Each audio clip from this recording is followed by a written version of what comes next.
brought to you live via St. Louis, Missouri. This is Bombers Game Mike. I'm Paul D, and tonight is Game 3 of this 4-game weekday set at Busch Stadium between the visiting Chicago Cubs and the St. Louis Cardinals. I hope you all are having a wonderful Wednesday night and managing to keep cool. If you're here in the area, a little bit better today, but not that much better. It's basically a steam room out there, so I hope everybody is staying cool and dry.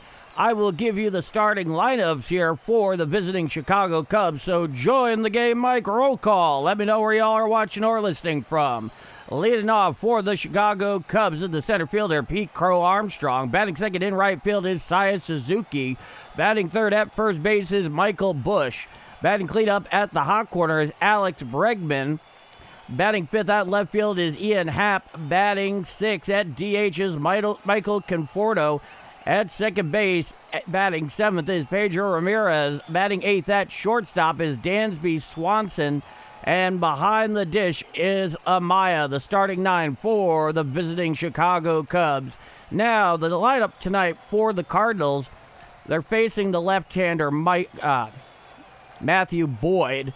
So it's one of those righty-hitting platoons against a left-handed starter. We've seen this a lot this year. Leading off at second base, the NL rookie sensation, J.J. Weatherall. Batting second in right field is Jordan Alexander Walker. Batting third at DH is Ivan Herrera. Batting cleanup at first base is Alec Burleson. Batting fifth at shortstop is Mason Wynn. Batting seventh in left field is Jose Fermin. Batting seventh at the hot corner is the rook Blaze Jordan. Batting eighth in center field is Nate Church. And batting ninth behind the dish is Pedro Paez. Those are the starting nine for the St. Louis Cardinals. Now, going tonight for the Cardinals is a guy that has either been absolutely terrific or exceptionally awful. And that's the 28-year-old right-hander, old number 3, Dustin May. In 20 starts so far this year, he's 5-7 with a 4.59 ERA and 104 innings pitched exactly. He's accumulated 103 strikeouts in that span with a whip of 1.32. Now, for the Cubs, they're sending out the aforementioned 35-year-old left-hander, Matthew Boyd. This year in 11 games, he's actually 6-1 with a 3.81 ERA and 59 innings pitched exactly, 55 strikeouts in that span, and a whip of 1.24. In fact, in his last 4 starts, Matthew Boyd is 3-0 with an ERA a little over 2. So he has been pitching the ball exceptionally well. And we all know just how difficult it can be for these Cardinal bats to hit a quality left-hand pitcher, and sometimes not all that quality, a left-handed pitcher at that. So join the Game Mike roll call. Let me know where y'all are watching or listening from. We're about 5.5 minutes away here from scheduled first pitch. Sorry, we're going to be missing to you, Jimmy Otero. Doge Bowl. Good evening, Paul D. The best fans in baseball always hit the like button. Thank you so much. Jeremiah FLG. Well, we all know what that stands for. We got some go cards in there. Ronald Duffney. Hi, Ronald Duffney. How's it going? Jeff Coleman with the $1 super. Thank you again so much, Jeff. It really is appreciated. Joining in from work. Let's go Cardinals. Send my best to Mid Rivers. Larry Rivers joining my fellow Cardinal fans tonight from Wichita. I think you're talking Wichita, Kansas. Great to have you here, Larry. Delta Leader. I feel like it's been an age since I last saw you, Delta. Good afternoon, Paul and chat. Hope everyone is doing well. Let's go Cards. I hope you're doing well, Delta. Doge Bowl. South Central Missouri between the Mark Twain National Forest and the Ozark Scenic Riverways. That is wonderful. That sounds awesome. DJ Nick Fly, howdy from Sparta, Missouri. Hope everyone is well and the Cardinals get back on track. And really, that's where it is at, DJ Nick Fly, isn't it? Because they're a better team than this. I know the bullpen is bad. Michael McGreevy was awful last night. In a way, I don't think he's really been that awful all this year. You're going to get some stinkers out there. And amazingly, they're not that far out of the third wild card spot. But all the same, they really do need to put it together. They can't continue sustaining this for any period of time. Anthony D. Michelle, greetings from South Dakota Bombers. Let's get a win. I hope so. Excuse me. I was on vacation, and I went on vacation. I unplugged from the world. I do the exact same thing, Delta. But I'm glad you're here tonight. It's good to see you. Hi, Paul and everybody. Hey, Jimmy. How's it going? Cowboys football. It's upon us. It's happening. So we're just about 3.5 minutes away from a scheduled first pitch. And, for the most part right now, these last two games have not been terribly competitive. A lot of it has to do with the fact last night it just started bad and remained bad. There was never a chance. And the night before that, the bullpen wasn't good and nothing seemed to go right. Matthew Liberatore, despite the news I read that he was supposedly optioned to the minors, I see no evidence of that in the official transactions. I can tell you who I have seen optioned to the minors, and this is utterly criminal in my eyes, and that's Hunter Dobbins. What are you doing sending him down there? Send down Liberatore. He's the one who's having the problem. I mean, I actually feel for Hunter Dobbins at this point because he has been in this selfless role where he keeps shuttling back and forth between AAA Memphis. Not that Memphis is not a rockin' city. It definitely is. And St. Louis. And it's like, dude, this is the guy you want to keep there. Banish Matthew Liberatore to the Shadow Realm. And do it 2 days ago. What are we doing here? I mean, it's utterly ridiculous. I don't know what they think they're seeing in that guy, but I got to tell you, while he has come out and occasionally been lights out, has the juice been worth the squeeze? And I would argue not. Jeff Coleman, time to turn this around, friends. Jeff, I could not hope for anything more than that. So we're about a minute and a half away here from scheduled first pitch. I do want to send my apologies about last night. It was a weird course of events because all of a sudden my internet wasn't working. And then all of a sudden, next thing you know, within about 5 minutes, it was skipping on the stream because I was able to go back, look at it later. And this time of year, you don't want to deal with a power outage in Missouri. It can get dangerous with the heat. We ended up driving around for a couple hours last night just to stay cool. I mean, it actually ended up being a nice experience. The power came back in on a little before midnight, long before I could do anything about it. But last night's game, boy, that last night's game is one of those games where you just wish you could issue a refund to everybody who had tickets in attendance. Hard one. Alrighty. More here in the chat. Samuel Howe, I heard he can come back as soon as there's a trade. Yeah, that would make sense. Alan, what happened to you last night? I lost your broadcast. Flat out power outage. Came back just before midnight. My internet started going maybe 10 minutes before that, which was weird because I have a really good Ethernet connection here. And then wham, boom. All right, on the hill is the right-hander Dustin May. He is 5-7 with a 4.59 ERA, 33 walks against 103 strikeouts, a 1.32 whip in 20 starts. This is his 21st start of the year. First at bat, he will face Pete Crow Armstrong. It'll be a righty-lefty matchup. Yeah, he is digging in on the mound there on the extreme first base side of the rubber like he's trying to build a sandcastle or something. And he begins warming up. He throws the floor steamer, the slider. He throws a curve. He has a pretty good sweeper, but he doesn't really consider the sweeper and the slider to be different. Defensive lineman for the Cardinals. Fermin in left, Church in center, Walker in right, Jordan at third, Wynn at short, Weatherald at second, Burleson at first. Paes is behind the dish and battery mate to Dustin May, who is on the mound. There's your defensive lineman for the St. Louis Cardinals.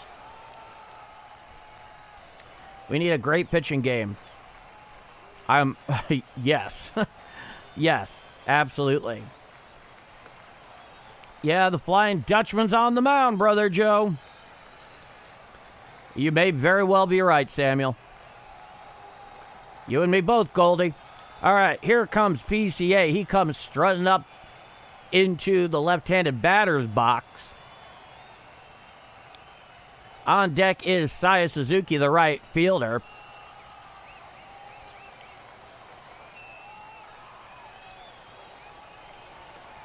And they're just showing Craig Counsell just hanging out there on the top step of the dugout on the fencing there. Remember when they didn't have that?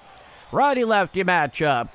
Looking in is May. The Dutchman winds the first pitch. A four-seam fastball up and away and out of the zone, and we are underway. It was actually a cutter, and the count is 1-0, no strike. Pete Crow Armstrong hitting .285 with 23 home runs, 61 RBIs in 107 games. From the full windup is May. He comes motion. The 1-0 offering. Strike. Cutter on the outer third below the belt to PCA, and the count is 1-1 strike. Infield defense very heavily shaded towards right with the lefty PCA. Coming winds the Dutchman. He deals. A four-seam fastball down and away and out of the zone. The count is 2-1 strike. I tend to agree with all of those sentiments, Sam. Center field and right field are definitely dealing with the sunshine. Now, the 2-1 offering. A cutter well down and in. Skipping rope out of the way is PCA. And the count is 3-1 strike.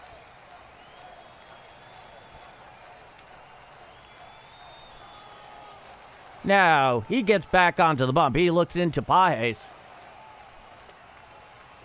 3-1 count. He comes wide. The 3-1 pitch. There's a fly ball out to center field. Underneath it, battling the sun, is Nate Church. He's underneath it to make the grab for the first out of the inning. So Pete Crow Armstrong flies out 8 for the first out here in the top of the first inning. I hope you all are having a wonderful, cool Wednesday night. I'd like to thank you all so much for joining me here on Game Mike. Now here's Saya Suzuki, the right-hander, 272 this year. Righty-righty matchup. Coming winds the Dutchman. The first pitch. A sinker up and away and out of the zone. The count is 1-0, no strike. Saya Suzuki has had a very fine series for himself so far. Of that, there is absolutely no doubt. He's been very clutch for him. Now, May looks in, comes motion. The 1-0 offering. A four-seam fastball just misses the outside corner, and the count is 2 no strikes. Philip, here to hear Paul and relax. I'm glad you find this so relaxing, Philip. Now, the Dutchman winds. The Dutchman deals. Hit to the right side and foul, it would appear. Down the first baseline, picked up there by Burleson, and the count is 2 strike. If our streak continues, we might need a little stronger drink than what you probably got, Paul D. I'm not going to say no under those circumstances. That one he fouled off just off the trademark there of Saya Suzuki's bat. The Dutchman gets back onto the bump. Nobody on, one out, top of the first inning, no score. They're basically playing Suzuki back and mostly straight away. It's not the extreme shift for a right-handed hitter. May looks in. He comes motion. The 2-1 offering. A sweeper down and away and out of the zone. The count is 3 strike. So we'll see if Dustin May has his good command tonight. He has an ERA that's 3 runs better than when he pitches on the road. I think that seems plenty clear at this point, no doubt. He winds. Now the 3-1. Ball 4 on the sinker on the inner third below the knees, and so Saya Suzuki will walk here, and that will put a runner on first with 1 out here at the top of the first inning. And here's a lefty, Michael Busch. It'll be a righty-lefty matchup with Saya Suzuki on first. Michael Busch hitting .244, 13 home runs, 57 RBIs in 106 games, a .759 OPS. He's in the box. Suzuki leads off first. Infield defense very much shaded towards right with the lefty Busch. From the stretch is the Dutchman. The first pitch. Hit to the right side and stabbed on a line by Weatherholt for the second out of the inning. That one was just a bit of a bloop there off the inside of the bat, Michael Busch. J.J. Weatherall ranging over to his right, manages to catch it on the fly for the second out of the inning. Now, here is Alex Bregman with the runner on first. For this series, he's 7 for 10 with a home run, 2 RBIs, and 4 extra base hits. He's been on fire. Righty-righty matchup. Runner leads off first. Coming set at the stretch is the Dutchman. The first pitch to Bregman. Strike, cutter on the outside corner, about thigh high. And the count is no balls and 1 strike. So Bregman gets back into the box. From the stretch is May. Runner leads off first. The 0-1 offering. Fouled back on the sinker in, and the count is no balls and 2 strikes. So the Dutchman here, Dustin May, is ahead of Bregman here, 0-2. The question is, can he put him away? Most Cardinal pitchers so far in this series in the first 2 games have not. Runner lead from the stretch is May. The pitch. Fouled straight back in the four-seam fastball up and away, and the count is no balls and 2 strikes. Jeff called another perfect game thwarted in the top of the first with yet another walk. I am always looking for the perfecto, Jeff, so you're speaking my language. Suzuki leads off first. Looking in is May. He sets at the belt. And the 0-2 offering. A curveball down and away and out of the zone. The count is 1-2 to Alex Bregman. They're clearly trying to pitch him very carefully here. No real big surprise in that regard, no doubt. At the belt is the Dutchman. It's a 1-2 count. The pitch. Called strike 3. Four-seam fastball on the outside corner. For the third and final out of the inning. No runs, no hits, 1 walk, and 1 left on. After 1/2 inning of play, is the Chicago Cubs nothing, and the St. Louis Cardinals coming to bat. I'm Paul D, and this is Bombers Game Mike. Let's go to the chat. Well,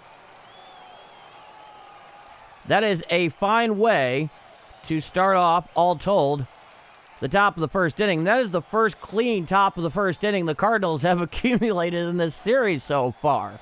Every time we've been going to the bottom of the first, 1-0, it's 2-0. Ron LG, glad I caught up with you. It took me a minute. Hey, good to have you here, Ron LG. And with all our whistle enthusiasts in the audience, no doubt. Oh, Dodgeball, I like the no walking emoji. It works. It works very well.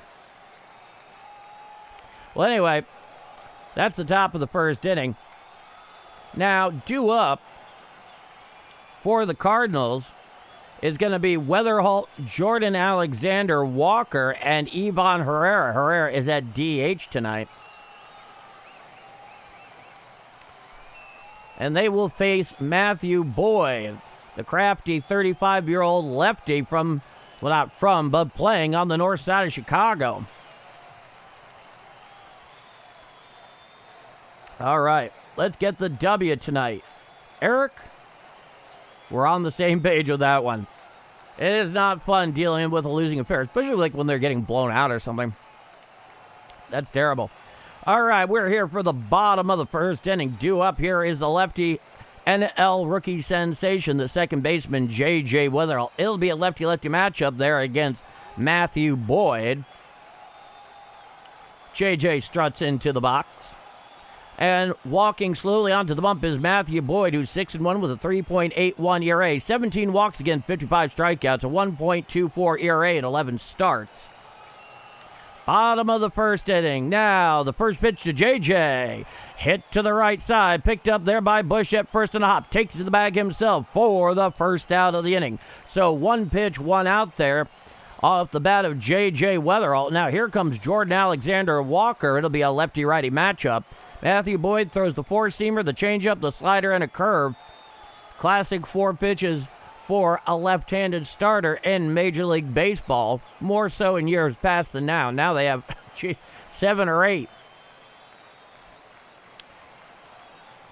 Now in the box is Jordan Walker. Boyd comes 1. The first pitch. Strike, four-seam fastball, inner third thigh high, and the count is 0-1. Jordan Walker hitting .283, 22 home runs, 77 RBIs. Nobody on with one out, the 0-1 offering.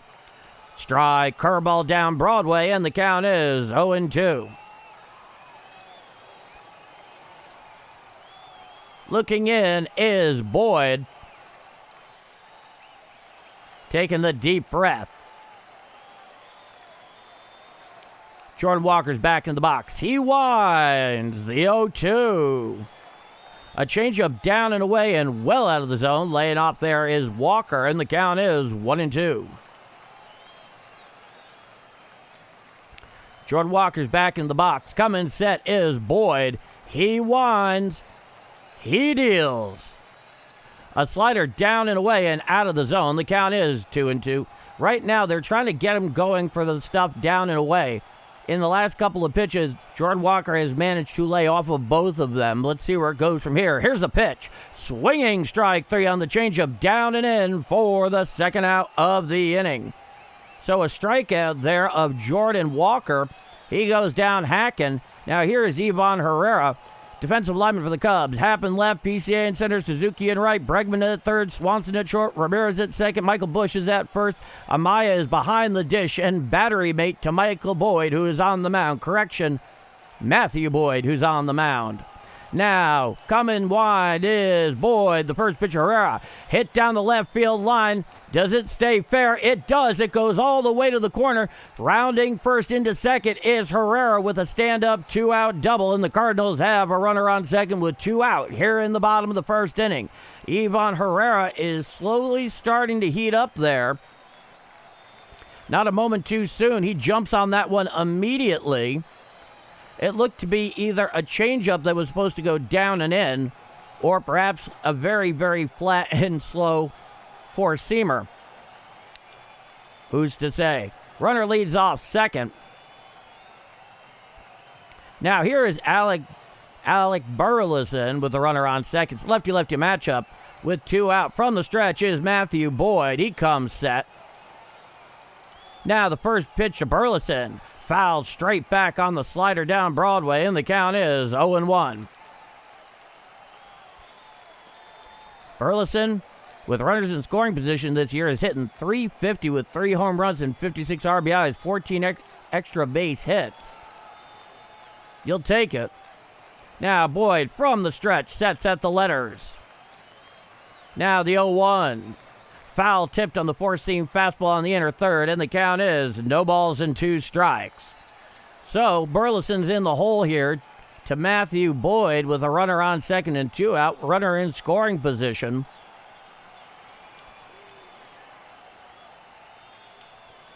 He gets back into the box. Herrera leads off second. Boyd comes set at the letters. He's at the stretch. Now the 0-2. A slider down and away and out of the zone. The count is 1 ball and 2 strikes. Nice job there by Burleson laying off that thing. He is not going fishing. 10 pitches so far for Boyd here in the bottom of the first inning. And Boyd comes set. Now the 1-2. Hit to the right side. Picked up there by Busch. Boyd's cover and take the throw. Beats Burleson to the bag for the third and final out of the inning. No runs on 1 hit, no walks, 1 left on. After 1 full inning of play, it is scoreless going to the top of the second inning. I'm Paul D, and this is Bombers Game Mic. All scoreless going top of 2. Hey, Justin Beasley doing Justin Beasley things. Live from the Trop. Von Mercy, Cubs championship. Maybe. Well, they don't crown champions at the end of July, that's for sure. A lot of baseball to play, and whoever does end up winning it has another 3 of them to play. We shall see. They certainly have been the tightest that the Cardinals have seen them all year. Of that, there is absolutely no doubt. But that's the story there. So, a clean first inning for both the starters. Back out will come Dustin May. Leading off here for the Cubs is Happ, Conforto, and Ramirez. So 5, 6, 7 in the Cubs order. Ian Happ, as I've mentioned previously, has made an all-star season out of hitting against the St. Louis Cardinals. It's kind of unbelievable to see. Russell Morrow, hi from St. Louis. Hi from St. Louis too, Russell Morrow. I'm glad to see you again. So we wait the top of the second inning. Dustin May will face Ian Happ.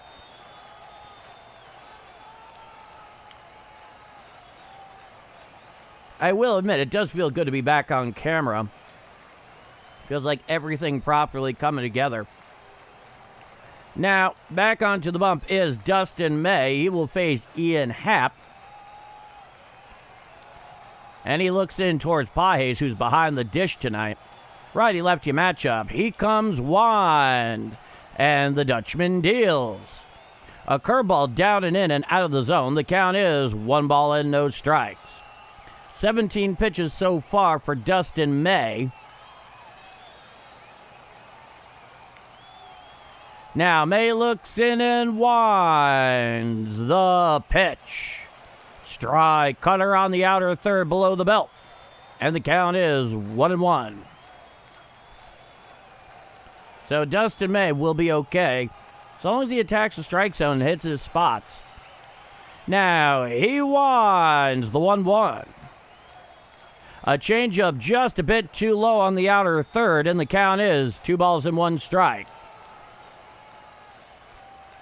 No, Dustin May is always best when he is attacking the strike zone. It allows him to go out of it to try to invite swings and misses. Now the 2-1 offering. Strike, four-seam fastball inside quarter above the knees, and the count comes even at 2-2.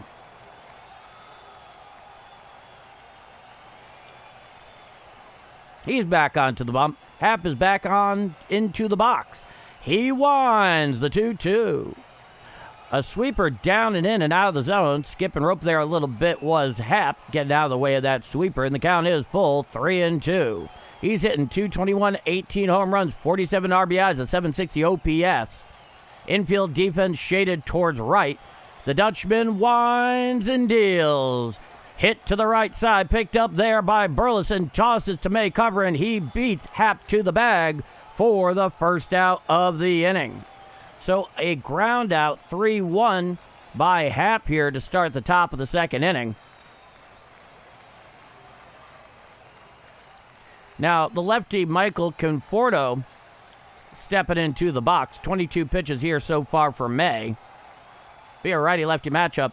Nobody on with 1 out. Top of the second inning, no score. Same alignment as for Happ.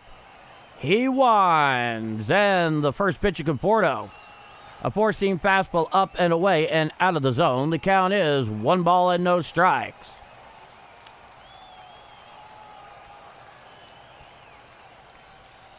He looks in. And he comes motion. The 1-0 offering. Strike, four-seam fastball outer third below the belt. And the count is 1-1.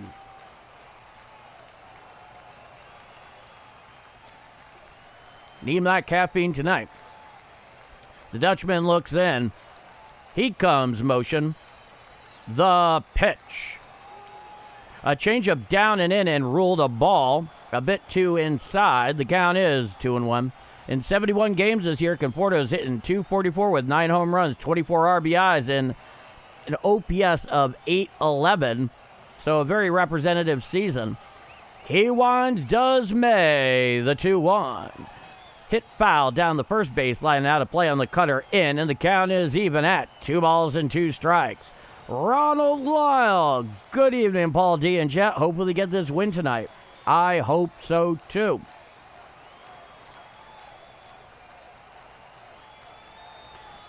Now May looks in. It's a 2-2 count. He winds. Now the pitch. A sinker just misses off the inside corner. It is ruled a ball, and the count is full. 3 balls and 2 strikes. 27 pitches here so far for May in 1 1/3 inning of work. There's nobody on with 1 out. In the box is Pedro Ramirez. He winds. Now the 3-2 offering. Hit to the left side. Picked up there by Blaze Jordan between second and third. Throws to first in time to get Conforto for the second out of the inning. So Michael Conforto grounds out 5-3 for the second out. On the shifts here we've been seeing by the Cardinals to left-handed Cubs hitters, the third baseman's usually been playing even with the bag and equidistant between second and third. And even though the shortstop Mason Wynn is technically on the left side of third, it's only by this much.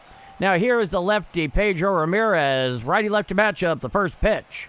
Strike, four-seam fastball down Broadway by Dustin May, and the count is 0-1.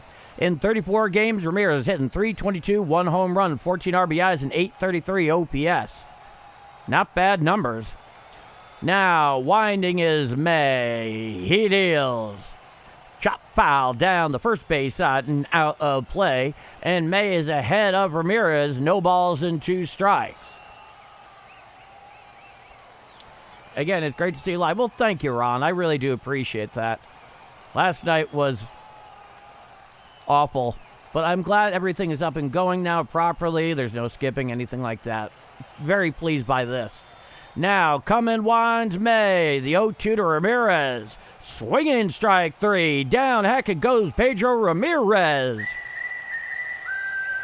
for the third and final out of the inning. No runs, no hits, no walks, nobody left on. After 1.5 innings of play, it is scoreless going to the bottom of the second inning. I'm Paul D, and this is Bombers Game Mike.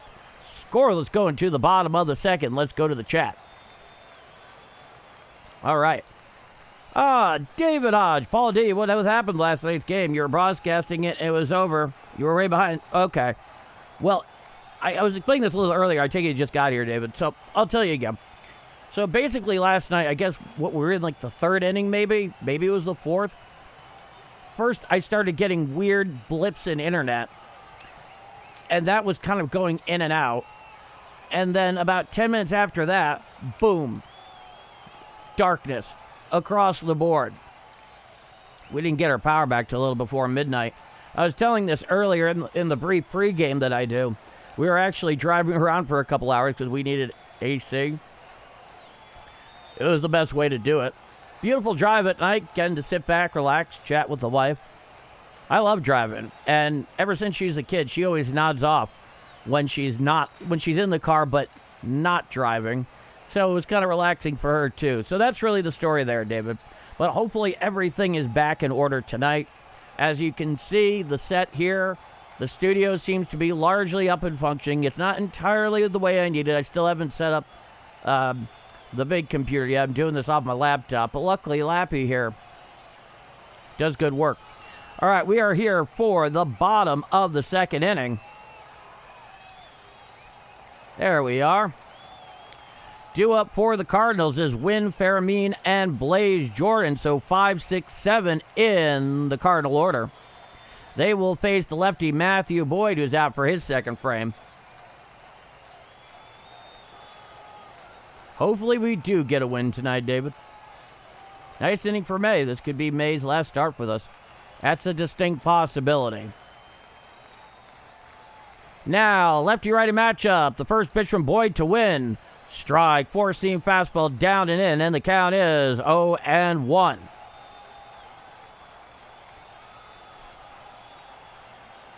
Seventeen pitches so far for Boyd. Here's the pitch. A curveball down and in and well out of the zone. The count is even 1-1. So it's may or may not. Oh, very good, Dodgeball. Now the 1-1 offering. Strike.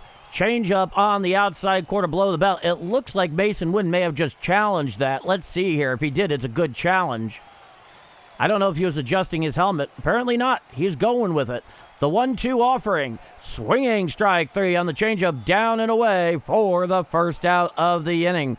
So, Mason Wynn goes fishing there on the changeup, well down and away, and swings over the top of it. There is one out here in the bottom of the second inning. And Jose Fermin's coming up. We need one so bad. War cry. Let me see your war cry. Matthew Boyd is on the bump. Fermin is in the box. Lefty-righty matchup. Winding is Boyd. The first pitch to Fermin. Strike. Curveball on the inside corner. About thigh high. And the count is no balls and one strike. Jose Fermin in 71 games. A .754 average.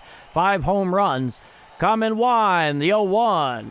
Hit on up the middle. Picked up there by Dansby Swanson. He throws to first in time for the second out of the inning. So 2 quick outs here by Michael Boyd. There's nobody on with 2 out. Here comes the rook, Blaze Jordan.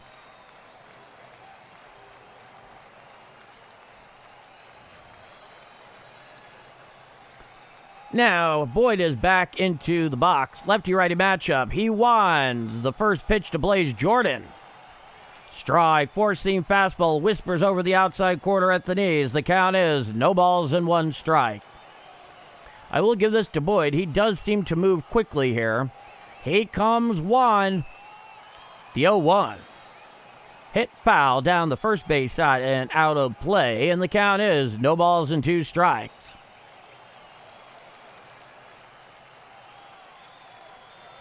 Blaze Jordan's back into the box. He's in the hole. 0-2 here to Matthew Boyd, who comes motion and deals. Swinging strike 3 on the changeup, well away for the third and final out of the inning.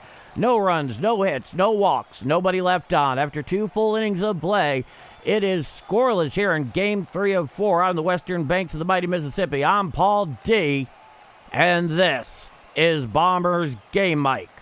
All scoreless going to the top of the third.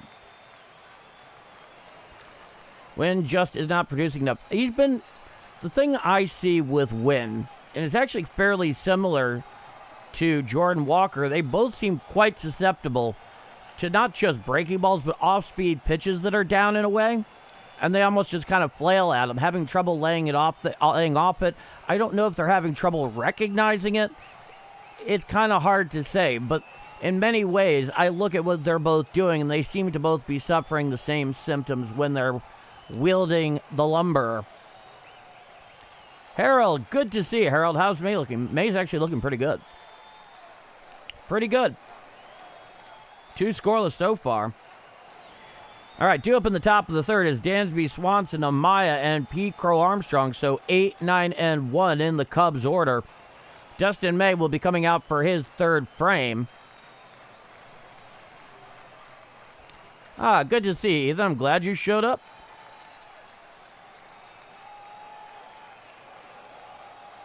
Well, whatever the case is, Dustin May has been pretty representative so far, and that's a good thing.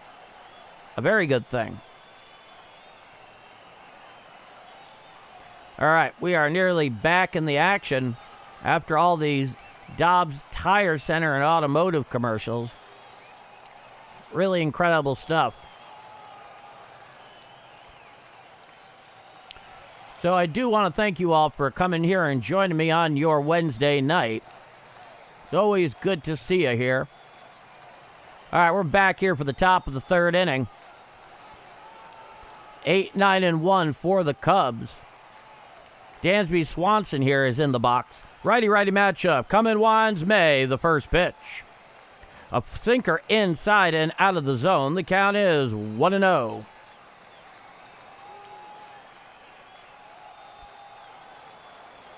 Swanson's back in.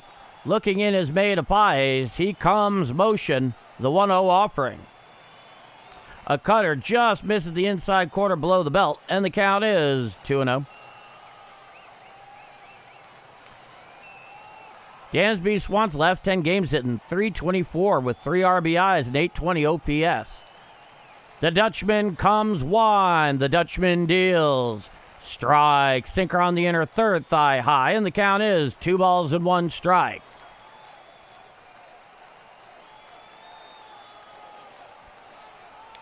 All righty. Time is granted by the home plate umpire at the behest of Swanson. Swanson on the year is hitting .220. 34 pitches so far for Dustin May. Nobody on, nobody out. Top of the third inning, no score. He winds in the 2-1. Hit to the left side, picked up by a Wynn there on the ground. He throws to first in time to get Swanson going down the line. So Swanson grounds out 6-3 for the first out. And that'll bring up the catcher Amaya, the 9-hitter. On deck is P. Crow Armstrong. Nobody on with one out, top of the third. Now, he comes wind, righty-righty matchup. The first pitch to Amaya. A sweeper clear inside and out of the zone. The count is 1-0. Miguel Amaya in 57 games, hitting .247, 3 home runs, 18 RBIs. Time is called by the home plate umpire, and I'm not exactly sure why. It was not requested by Amaya. Whatever the case, time is resumed. So it's a 1-0 count. He comes motion. The pitch from the Dutchman. Hit foul down the third baseline on the sinker in. The count is 1-1 strike. Brother Joe, Flying Dutchman needs to fly high today. Man, you came up with the best nickname for this guy. I can't leave it alone. The Dutchman winds the 1-1. Strike. Four-seam fastball down and in at the knees, and the count is 1-2 strikes to Amaya.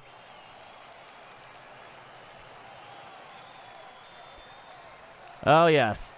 The Dutchman there loves wearing his long sleeves when on the mound. He comes motion. Now the 1-2 pitch. Hit to the left side. Picked up on the ground there. I win at short. He throws to first in time to get Amaya going down the line.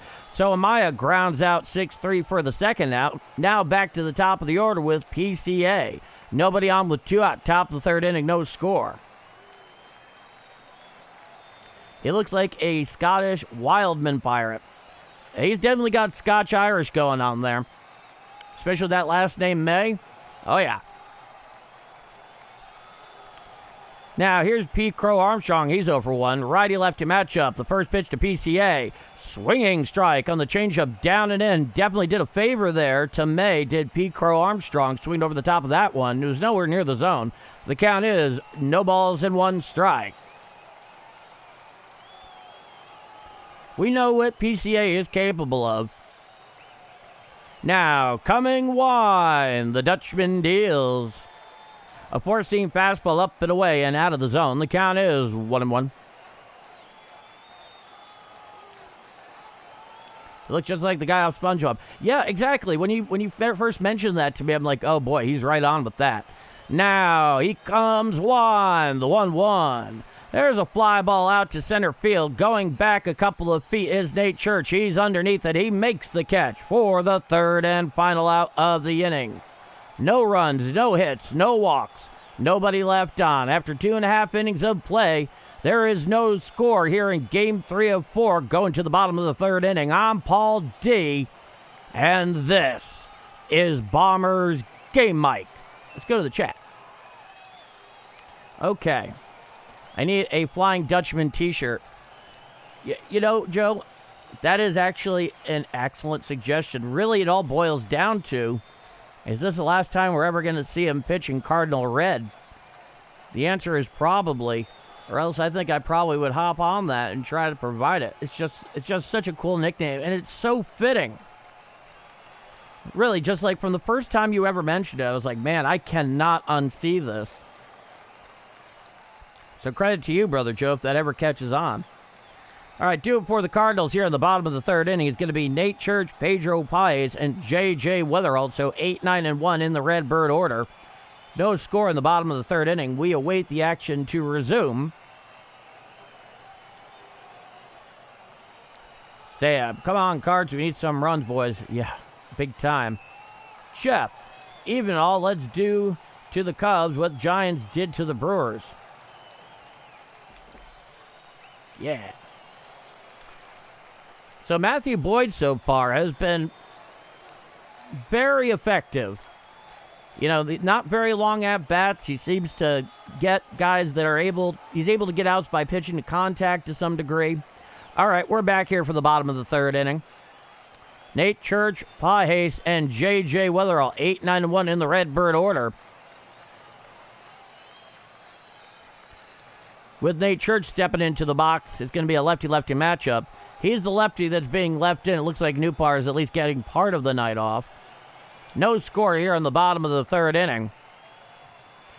And they're showing that hotel that used to rotate out there. You can see it beyond the outfield wall at Busch, being taken apart piece by piece.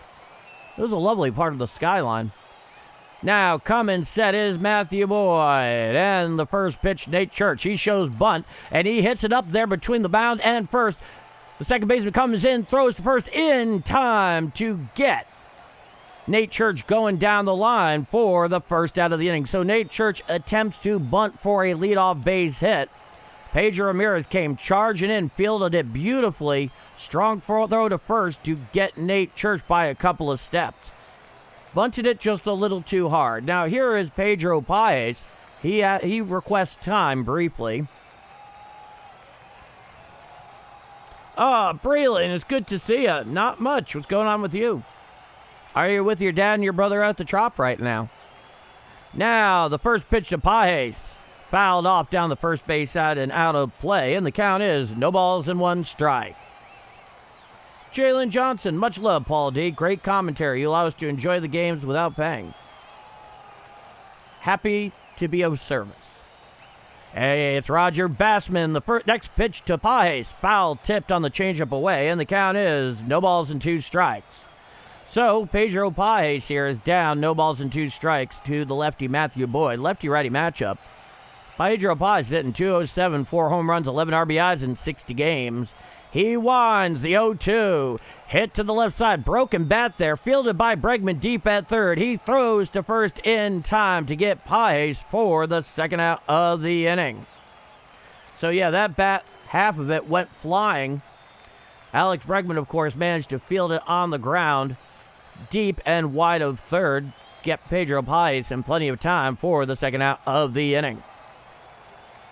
Roger Bassman, Tucson checking in. Look at that mug.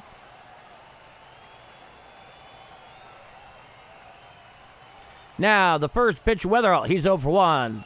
Hit to the right side. Picked up there by Busch, wide of first. Covering the bag is Boyd. He takes the throw, beats Weatherall to the bag for the third and final out of the inning.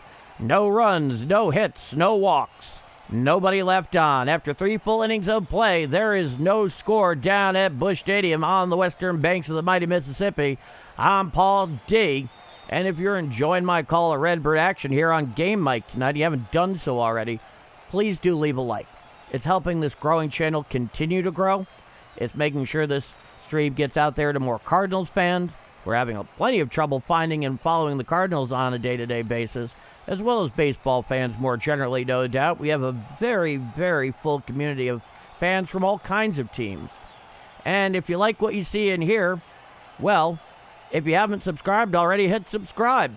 We'd love to have you aboard. With that said, me here, you there, and this is Bombers Game Mike. All scoreless going to the top of the 4th inning. Brother Joe, please hit the like button, chat. I would really appreciate it. Yeah, everybody, do the favor to Brother Joe there. He's on the right track. All right, so due up for the Cubs in the top of the 4th inning. It's going to be Saya Suzuki, Michael Busch, and Alex Bregman. So 2, 3, and 4 in the Cubs order. JJ has seen a total of 2 pitches tonight. You know, I was just thinking about that, Doge. I was like, man, he's usually a bit more patient than that. It's almost like he's pressing. Not even necessarily for himself, but for the offense more generally. That's kind of the feeling I get. Because he's kind of becoming one of the he's becoming one of the captains of this team, which is extremely impressive for a 24-year-old rookie. And when he signed that extension, it really sent home that he was buying in on the ground floor with the St. Louis Cardinals going forward, and that's what a leader does. I mean, granted, he's going to be paid very well, but still, he could have held out. Now, the first pitch from May. Strike, four-seam fastball, inner third below the belt. And the count is 0-1 to Saya Suzuki, who walked in his first appearance, his first plate appearance. Now, the Dutchman winds and the Dutchman deals. There's a fly ball out to left field. Coming over a few steps is the left fielder, Fermin. He's got it for the first out of the inning. 44 pitches for Dustin May here in 3 1/3 inning of work. Jeff, Paul, in your opinion, which catcher is most sought after by other teams that's currently on the roster? You know, I guess it really depends on what their needs are. I'll get back to that in a moment. Coming wind is May. The first pitch to Michael Busch. Strike, Uncle Charlie down Broadway, and the count is 0-1. Righty-lefty matchup. Michael Busch is 0 for 1 with a line out tonight. 243, 13 home runs, 57 RBIs. I'll finish answering that in a second. Coming wind is May. The 0-1. Foul tipped on the changeup down and away, and the count is 0-2. Well, I guess it really depends on how you define catcher in the case of, say, Ivan Herrera. He's certainly the most offensively productive guy who receives behind the plate, though his ability to throw people out is next to nil.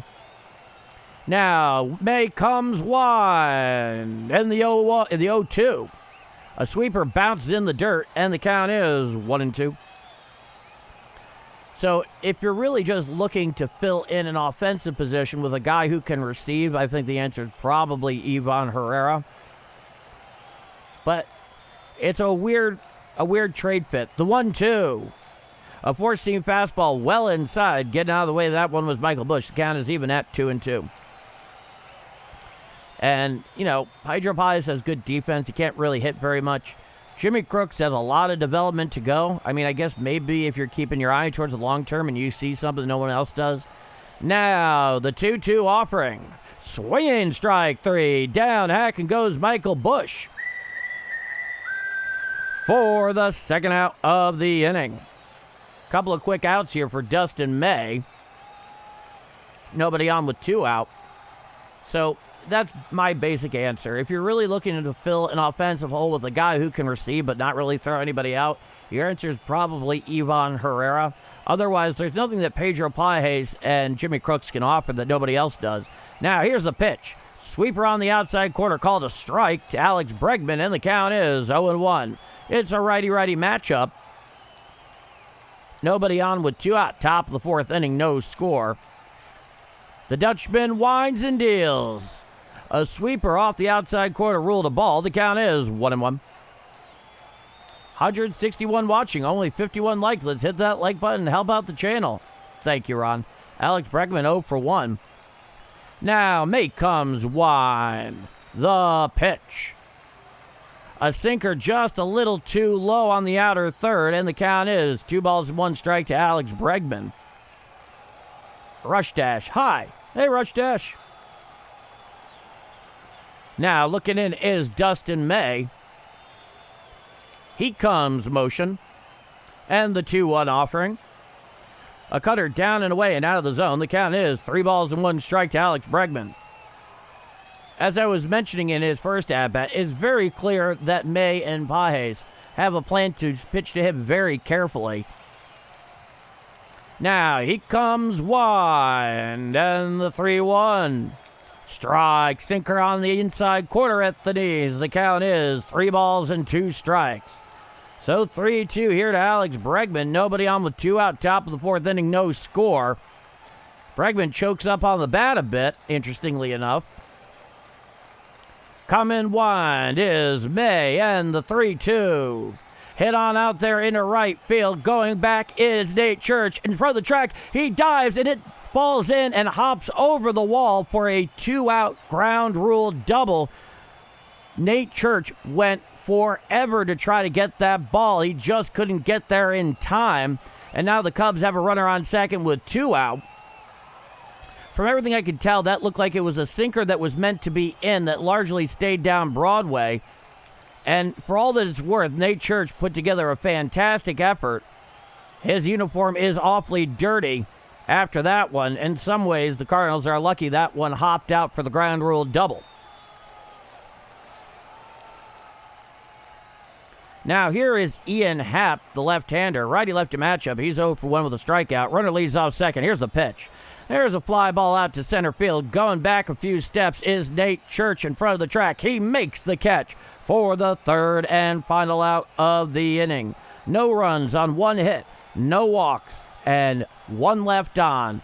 After 3.5 innings of play, it is scoreless going to the bottom of the fourth inning. I'm Paul D, and this is Bombers Game Mike. Scoreless going to the bottom of the fourth. All righty. And leave him on base they did, David. So, some good pitching there on the part of Dustin May to end that 2-out threat. That's something the Cubs have been very adept at those first 2 games, is 2-out hitting, especially with runners in scoring position. Lord help us. Due up in the bottom of the fourth inning is going to be Jordan Walker, Ivan Herrera, and Alec Burleson. Ivan Herrera, of course, in his first at-bat, doubled with 2 out and was stranded ultimately. Yeah, you got to watch Alex Bregman for sure, Brother Joe. Time to get on the board, boys. Not a moment too soon, Jeff, no doubt. So, once again, thank you all so much for joining me here on Party or Wednesday evening on Game Mike for Game 3 of 4. Of course, tomorrow is an afternoon game, a getaway day game, the old businessman special. I think it's like a 1:15 p.m. Central Time start. I'll be sure to make sure that we get that right there for you before we go. All right, let's see here. All right, yep. There we go. That's the one. Yep. Okay. Let's do this thing. So we await the bottom of the fourth inning. Matthew Boyd has really been outstanding so far. Now stepping into the box is Jordan Walker. He is 0 for 1. Struck out back in the first against Michael Boyd. Lefty-righty matchup. Now he winds the pitch. Foul tip there by Jordan Walker, and the count is 0-1. No doubt Jordan Walker really wants to break out of whatever it is he's going through. Nobody on, nobody out. Bottom of the fourth inning, no score. Boyd winds and deals. Swinging strike on the four-seam fastball on the outside corner, about thigh high, and the count is no balls and 2 strikes. That was the 27th pitch so far for Matthew Boyd. Very economical, very effective so far the early going. Time is granted by the home plate umpire at the behest of Jordan Walker. Everybody take a drink. He's back into the box. It's an 0-2 count. Winding is Boyd, the 0-2 offering. Hit to the left side and picked up on the line by Dansby Swanson for the first out of the inning. It was just a little bit of a looper there to the left of second. Swanson was ready to go. Now here is Ivan Herrera. He is 1 for 1, doubled in his first at-bat.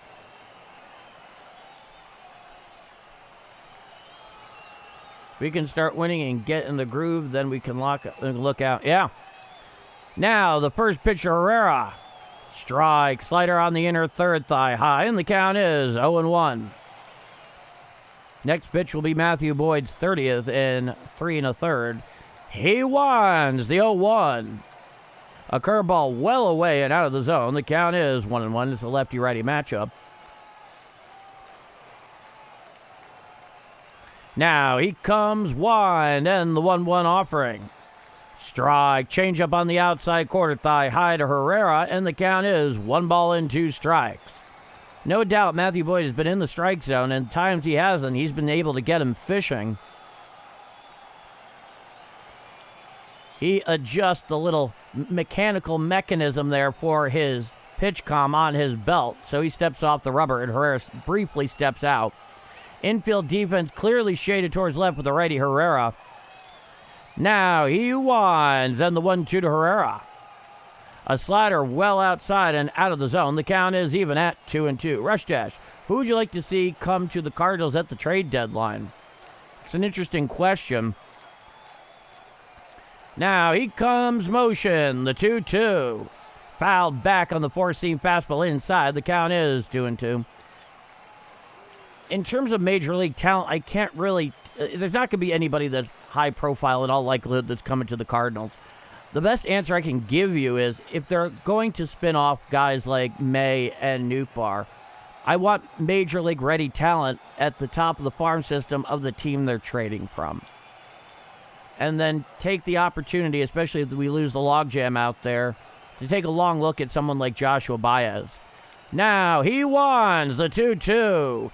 Hit on out there into center field and in for a base hit. So a one-out single to center for Ivan Herrera. He is now 2 for 2 tonight. Picking it up out there is PCA tossing back in. And the Cardinals have a runner on first with 1 out here in the bottom of the 4th inning.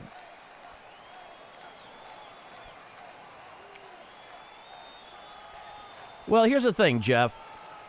I am fully aware of his issues swinging and missing at pitches in the strike zone. I get that. But when the question then becomes, what more can he do down there? Now, the first pitch to Burleson. Strike, four-seam fastball outside quarter at the knees. The count is 0-1. Lefty-lefty matchup. Burleson's 0 for 1 with a ground out. Now, the one thing he could improve upon, of course, is the swing and misses in the zone. But at some point, you have to ask yourself, what more can he do down there? And what do we need to see? Here's the pitch. Foul tipped on the slider down and in, and the count is 0-2.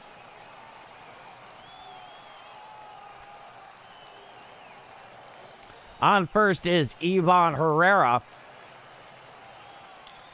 It's an 0-2 count. Boyd comes set at the stretch. And the 0-2 offering. A curveball just misses the outside corner. An excellent eye there by Burleson to lay off the thing. That was an Uncle Charlie that was very close. And there's an ABS challenge by the Cubs.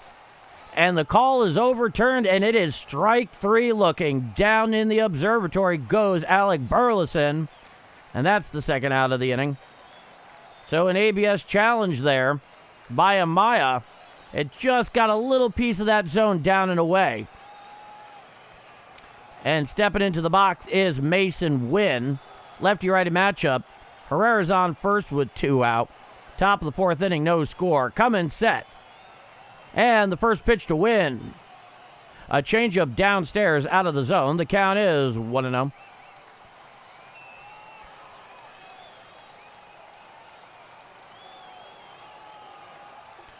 Now, from the stretch is Boyd. Runner leads. He deals. Strike on the inside quarter. Just below the belt. The count is 1-1. Wynn is 0 for 1 with a strikeout earlier. Boyd is coming up on 40 pitches and 3 2/3 innings of work. He comes set. He throws over to first. Back in time with the head first slide is Ivan Herrera, so we'll wait a little longer for the 1-1 offering. He has not taken much of a lead over there, and for good reason. In this series, we have seen some pitchers with some very formidable pickoff moves. Of course, they're all left-handed. Coming set is Boyd, and the 1-1. Strike, four-seam fastball outside quarter below the belt. And the count is 1-2.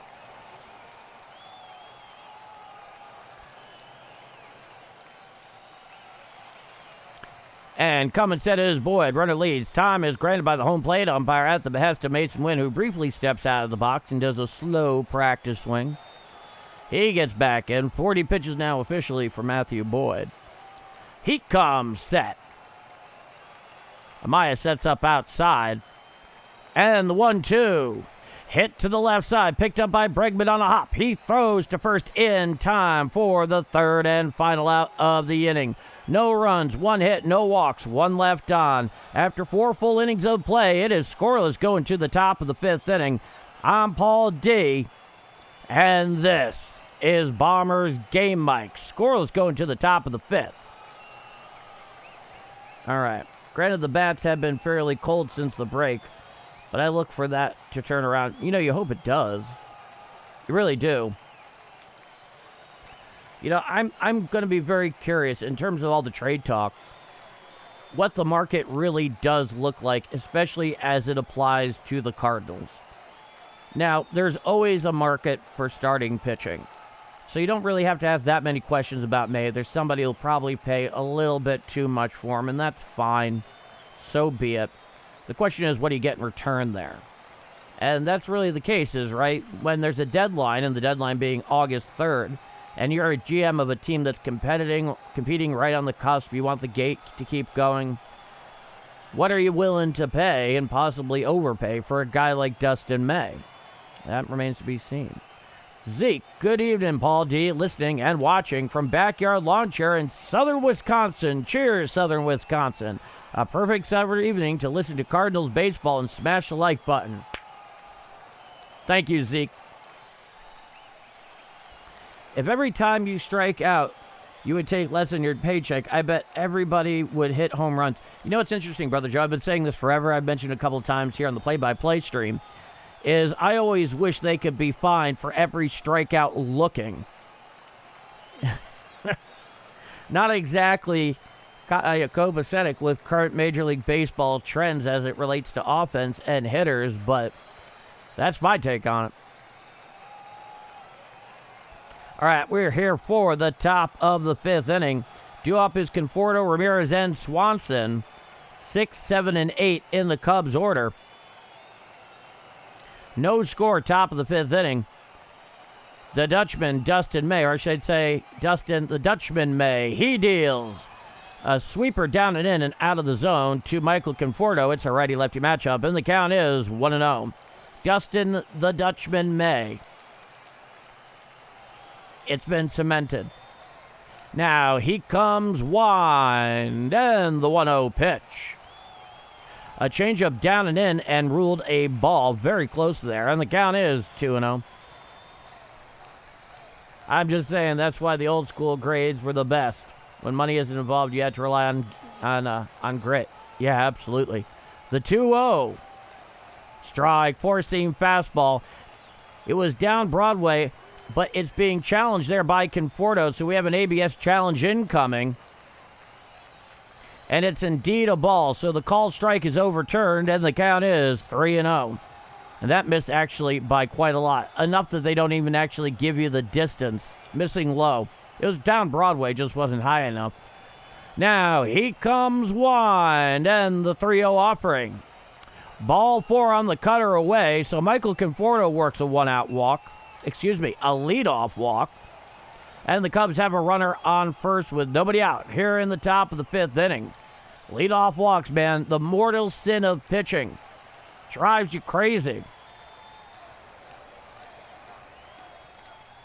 Now, that being said, anybody else out there have any recommendation for something that's stronger than this?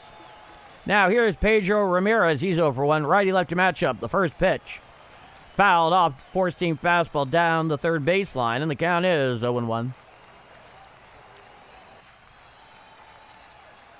Jimmy, give them my best to the church, sir. Here for a short time. A church starts soon. Best of luck, Cards. Good to see you, Jimmy. Otero. Coming set at the stretch. The 0-1 offering. Fouled straight back on the cutter, up and away, and the count is no balls and 2 strikes to Pedro Ramirez.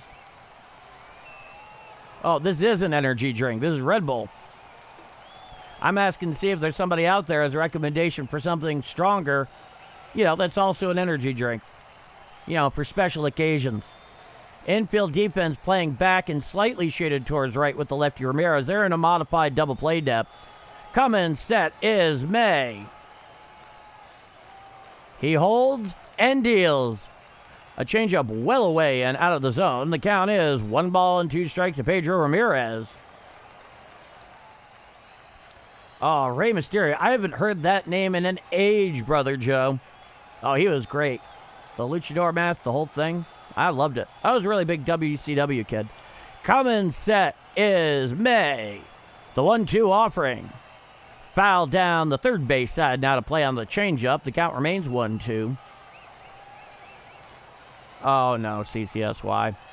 There's stronger stuff that's out there that is not of the illicit variety. If that's the case, I'll just stick where I am. Runner leads off first with nobody out. It's a 1-2 count. Now, here's the pitch. Foul down the first base side and out of play on the sweeper in. The count remains 1-2. No, unfortunately, Alan, I cannot drink liquor due to a medical condition. It's been a long time since I've had booze. Harold Houseman, Adrenaline Rush was a great energy drink, but Sobe was, I forgot all about Sobe. He comes set. The 1-2 pitch. A four-seam fastball well up and away and out of the zone, and the count is even 2-2 to Pedro Ramirez.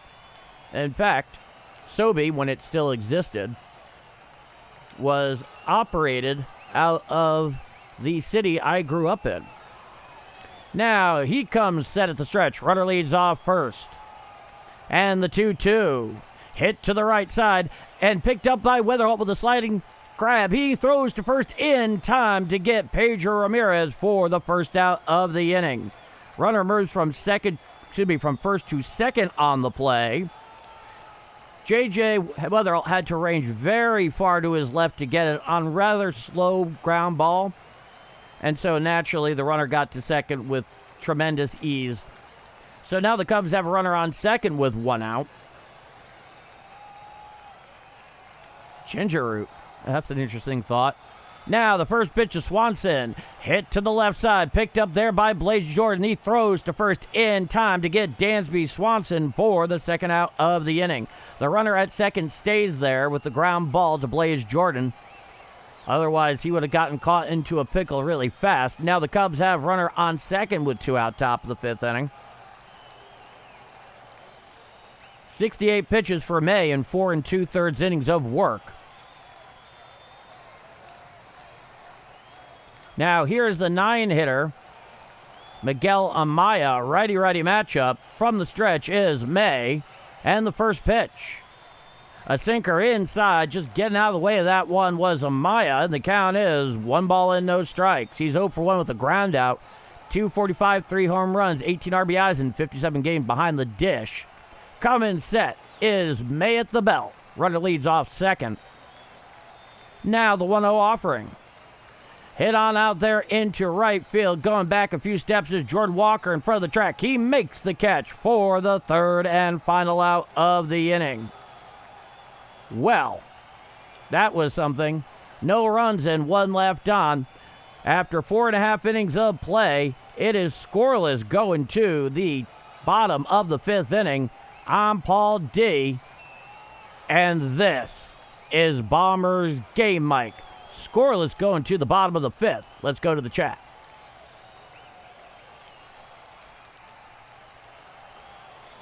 Let's see here. Okay. Ghost Energy is what I'm looking for. Okay. Oh, CCSY streams 6 to 8 hours every day. Yeah, I'm curious. What do you, what's your stream about CCSY? I'm curious.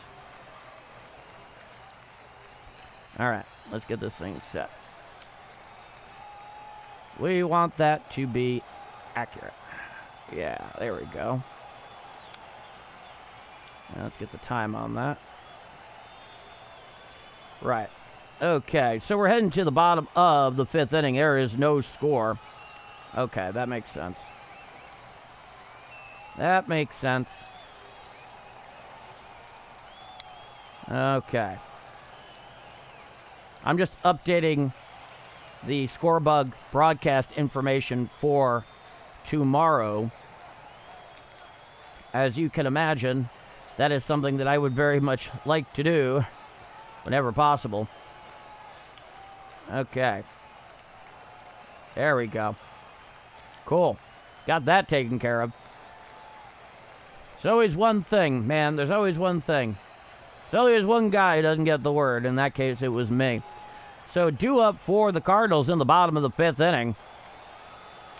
Jose Fermin, Blaze Jordan, and Nate Church. So 6, 7, and 8 in the Cardinal order. Just games. CUH, UFC 6, Vice City. This Lego game just vibes. That's really cool. It's always nice to meet someone else who streams. Now the first pitch of Jose Fermin. A curveball well down and in and out of the zone. The count is 1-0. Lefty-righty matchup. Jose Fermin, he's 0 for 1. Well, Rocket, I'm glad you're digging it. He shows bunt, pulls back, and the changeup is called strike on the inner third at the knees. The count is 1-1. Cubs fan here, you have a very enjoyable channel. I'm glad you found us, and I'm glad you're digging it. Welcome aboard. Now, Boyd deals the 1-1. There's a fly ball out to left field. It's into the gap, coming over his PCA, and it's Happ who pulls it in for the first out of the inning. Oh, they had to track that thing a long way before pulling it in there in the power alley in left center for the first out. I'm not big, though. Still trying to grow 1.4K subs or something. Hey, that's hard getting up to over 1,000 and anywhere here on YouTube. For a lot of guys, it's just, it's a long haul. But once you're over that, that's quite an accomplishment. Now, the first pitch to Blaze Jordan, he's 0 for 1. There's a fly ball out into center field. Coming in a few steps is PCA, camped underneath it. He makes the catch for the second out of the inning. So nobody on with 2 out, bottom of the 5th, no score. A couple of quick outs there for Matthew Boyd, who has been exceptionally effective and economical, to say the least. Are they pulling May from this game? Because he's given everybody around him a bunch of hugs. Like, I'm pretty sure he could still go out there for another inning. Unless he just got traded mid-game or something. I'm not saying that happened. The first pitch to Nate Church. Fouled back on the four-seam fastball, up and in. The count is 0-1. It's just a little weird.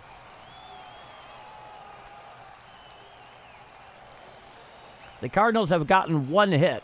Yes. They're all hugging him. I swear, did he just get traded? Like, that's what it's acting like. Here's the pitch. Foul down the third baseline and out of play on the slider in to Nate Church. Oh, boy. What is going on here? There's a lot of love going to this guy who's supposed to be mid-start at the moment. This is weird. Now, the 0-2 offering. A slider down and away and out of the zone. The count is 1 ball and 2 strikes. Apologies on the score bug. I bet he got traded. Yeah.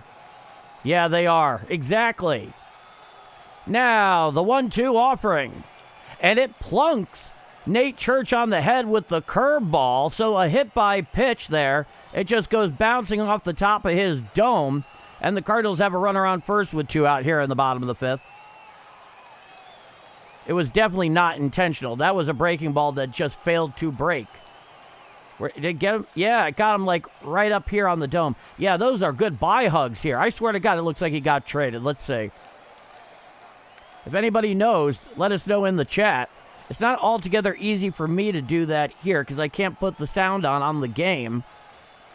Out of fear that it'll get picked up and I'll get tagged for it. May or may not. That's beautiful. Well, let's see.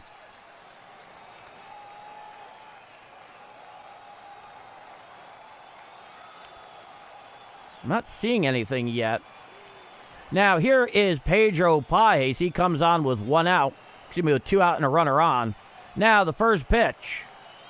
A changeup away and out of the zone. The count is 1-0. Let's go to ESPN. 0 for 1 is Pedro Pajes. Coming set is Boyd. Lefty-righty matchup. Now, the 1-0 pitch. Strike, changeup on the outside corner, and the count is 1-1. Okay, let's see here. All right. I don't see anything yet, but that doesn't mean something didn't happen. He comes set. Runner leads off first with 2 out. The 1-1 offering. A four-seam fastball well inside, and the count is 2-1.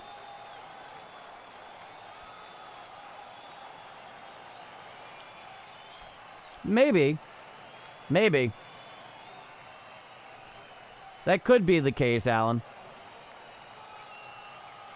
I appreciate that, CCSY. Cummins says Boyd. He throws over. Back in time with the head first slide is Nate Church. And count remains 2 balls and 1 strike. But yeah, this looks like departing. This looks like a guy departing. I'll bet you he got traded. I don't know the deal, but my feed says Red Sox. The 2-1. A four-seam fastball upstairs ruled a ball, and the count is 3 balls and 1 strike. Well, if it is the Red Sox, they are definitely buying in. The Cubs challenge the ruling of a ball, but it's confirmed a ball. It missed by 0.9 inches, and the count is 3 balls and 1 strike. So the Cubs lose one of their 2 ABS challenges here. It's a 3-1 count to Pedro Paez. Leads off first does Nate Church after getting boinked on the dome. The 3-1. Fouled down the first base side and out of play, and the count is 3-2. Yeah, when somebody actually gets word of what's going on there, please leave it in the chat. Because there's only so much that I can go off and still pay attention and call the game. Time is granted by the home plate umpire at the behest of Pedro Paez. Infield defense for the Cubs heavily shaded towards left with Reddy Paez. The only one on the right side really is Michael Busch holding on Nate Church. It's a 3-2 count. He comes set. Now the 3-2 offering. Ball 4 on the changeup away. So he works a 2-out walk, does Pedro Paez, and we're back to the top of the order with J.J. Weatherall. It'll be a lefty-lefty matchup. J.J.'s 0 for 2, and as CCSY pointed out earlier, in those first 2 at-bats, he's only seen 2 pitches combined. Now they're going out to have a little chat there with Matthew Boyd on the mound. There's absolutely nothing with him to the Red Sox. Okay, all right. Will he be out there for the top of the 6th? Honestly, Alan, I have no idea. I really don't. I mean, the only other thing I could imagine is that he's become a new dad or something like that. But even then, you know, they could anticipate that and put him on paternity leave in advance.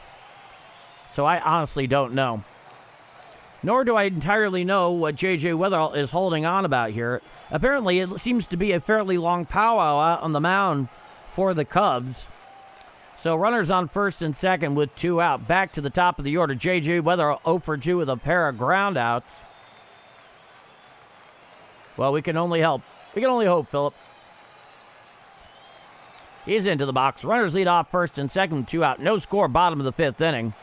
Matthew Boyd with 55 pitches so far in 4 2/3. He comes set at the stretch. The first pitch to J.J. A four-seam fastball well away and out of the zone. The count is 1-0. There we go. Infield defense playing straight away and back. Coming set is Boyd. And the 1-0. A slider down and away and out of the zone. The count is 2 balls and no strikes. The only thing I see is Ollie saying he would have a limited pitch count before the game. That in and of itself speaks volumes in some respect. Coming set is Boyd, and the 2-2 to J.J. Strike, four-seam fastball down Broadway below the belt, and the count is 2-1. Gave him the money too quickly. I'm just playing. Now, he's done some good work this year. I will give him credit for that. Now, coming set is Boyd, the 2-1 offering. Foul down the third base side and out of play on the sinker in, and the count is even 2-2 to J.J. Weatherall. So runners on first and second with 2 out. Bottom of the 5th inning, no score. Matthew Boyd has been very effective here through 4 2/3. It's a 2-2 count here to the NL rookie sensation J.J. Weatherall. Most pitches he's seen all night has been in this at-bat. He comes set, does Boyd. Now the 2-2 offering. Fouled back on the curveball in, and the count remains 2-2. No, the St. Louis Cardinals have not traded starting pitcher Dustin May yet, though reports indicate they plan to shop him. Well, yeah, I mean, we've known that for a little while now. It's just the embraces he was getting in the clubhouse were unusual. He comes set. The 2-2, foul down the third base side, and out of play on the changeup down and in. He did take an extremely team-friendly deal. No doubt. Like I said, he's buying in from the ground floor.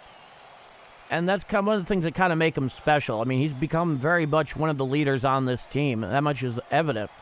Now, Boyd sets. Runners lead off first and second with 2 out. It's a 2-2 count. Here's the pitch. Fouled back on the four-seam fastball up and in. The count remains 2-2. So J.J. Weatherall is making up for all those pitches he didn't see in his first 2 at-bats.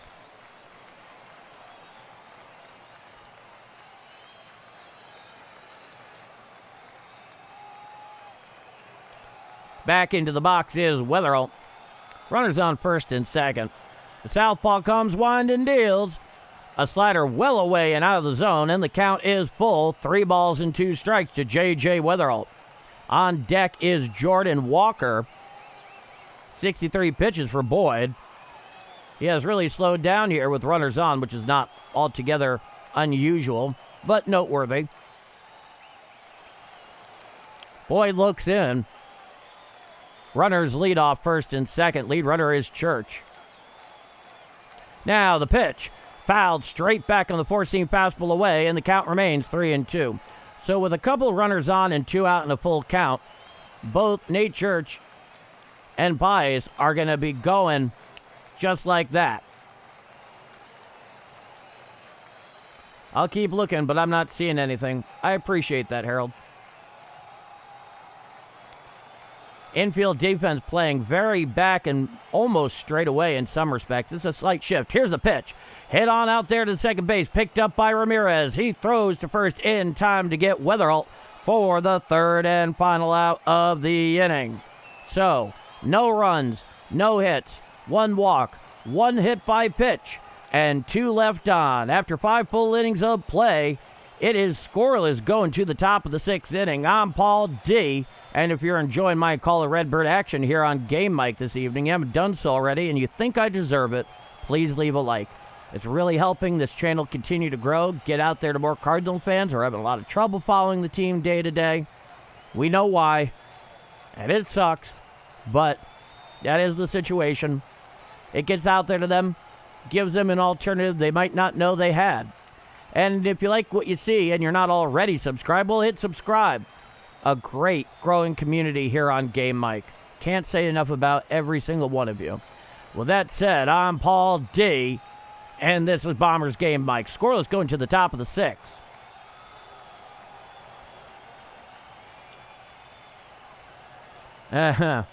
That's funny, CCSY. All right, let's see here. Well, it's still showing as May in the game, and they didn't show anything in regards to bullpen action. Due up for the Cubs in the top of the 6th inning is Pete Crow Armstrong, Saya Suzuki, and Michael Busch. 1, 2, 3 in their order. I guess we wait and see on the May deal.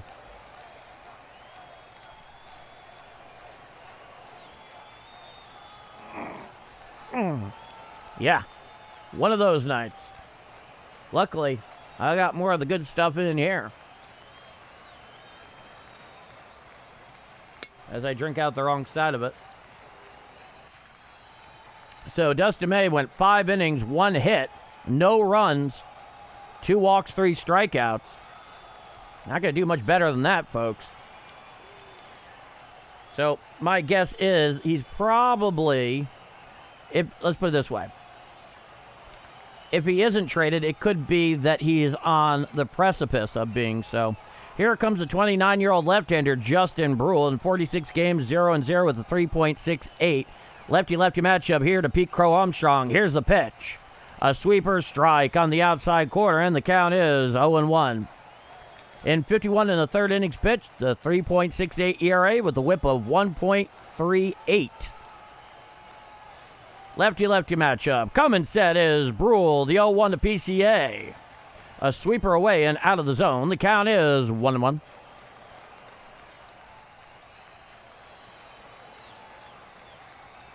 Hey.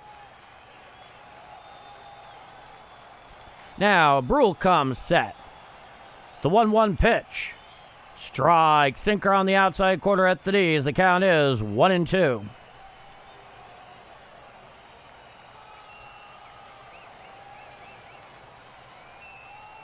I think we all are, Brother Joe. I think we all are. It's a 1-2 count. In the box is PCA. Brule comes set just above the belt. The pitch. Fouled straight back on the four-seam fastball upstairs. The count remains 1-2.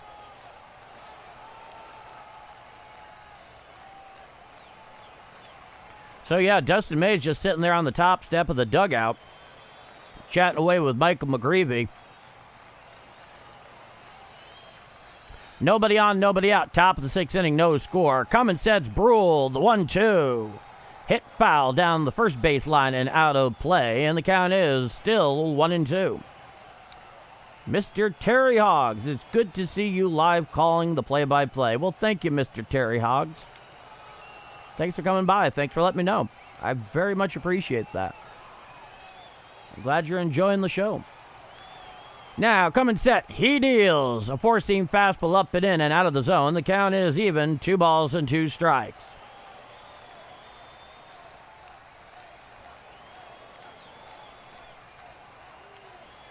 Back onto the bump is Brule. He comes set above the belt. And he deals. Hit to the right side, picked up there by Weatherall on a hop. He throws to first, gets PCA by a step for the first out of the inning. So Pete Crow Armstrong grounds out 4-3 for the first out. He basically got that, fisted it off the trademark there. J.W.J. Weatherall both charging in and going slightly to his right. Did a very fine job there, throwing across his body. So nobody on with 1 out here in the top of the sixth inning. Here's Saya Suzuki. Be a lefty-righty matchup. Keep showing Craig Counsell for reasons.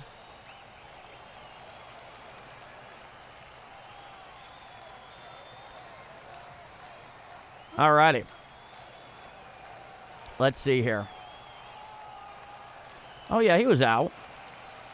Yeah, he's definitely out. At least I think is. Unless this plays under official review, which I haven't seen any indication of that yet. The play is now under review. Okay. I don't know the way they're going to go with that. To be perfectly honest with you, we have an official review going on here on the ground out to first by Pete Crow Armstrong. Let me see here.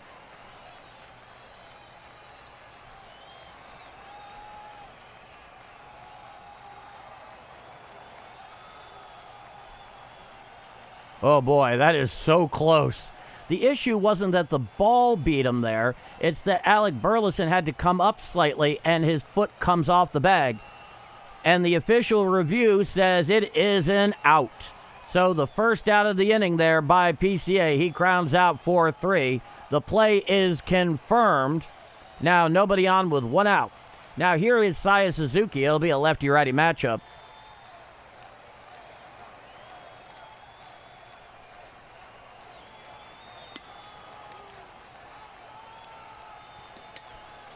Suzuki's into the box. Brule comes set below the belt. Now the first pitch. He popped him up. Giving chase is Alec Burleson towards the dugout in foul territory. He makes the catch for the second out of the inning. So Saya Suzuki fouls out on the first pitch from Justin Brule, and that'll be the second out of the inning.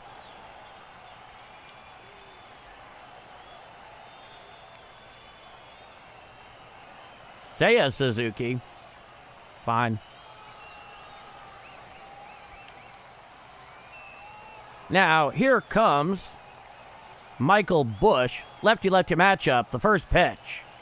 A sweeper away and out of the zone. The count is 1-0.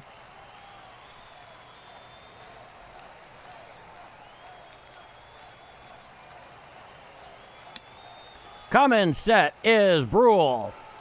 Now, the 1-0. Foul tipped on the sinker in, and the count is 1-1.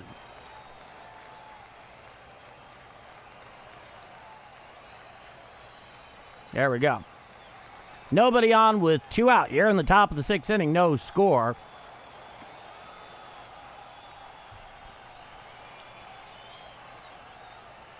Looking in is Brule. He comes set.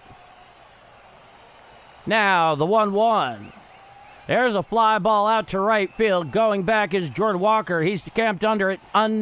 right in front of the track. He makes the catch for the third and final out of the inning. No runs, no hits, no walks, nobody left on. After 5.5 innings of play, there is no score here in Game 3 of 4 in this 4-game weekday set. I'm Paul D., and this is Bombers Game Mike. All right. So we are all scoreless here. Justin Brule came in, did his job. Faced a couple of lefties with Suzuki in between. As we go to the bottom of the 6th inning. Due up for the Redbirds is going to be Jordan Walker, Ivan Herrera, and Alec Burleson. So 2, 3, and 4 in the Redbird order.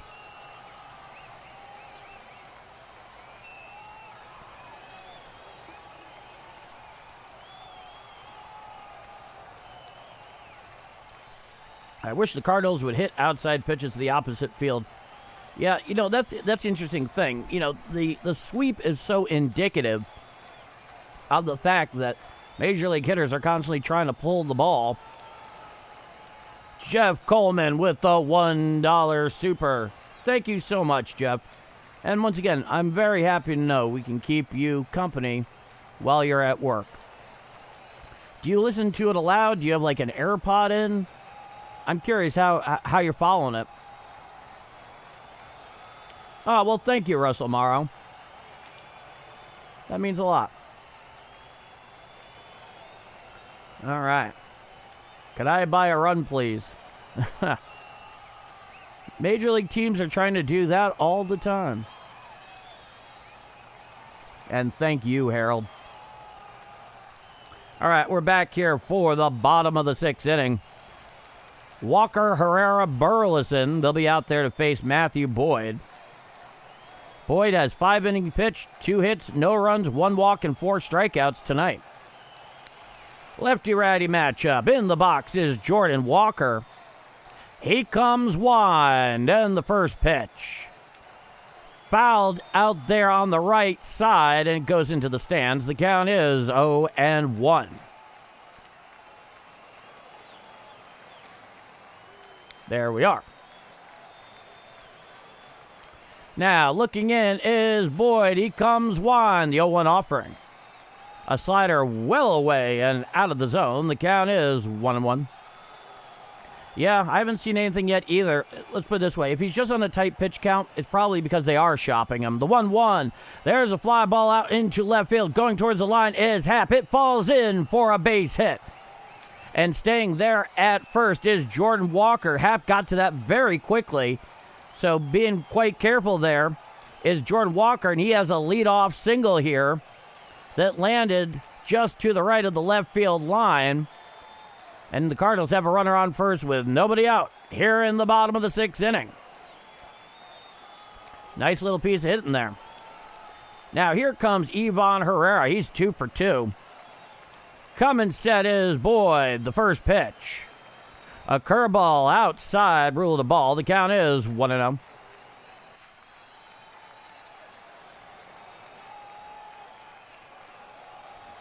Now he leads off first. From the stretch is Boyd.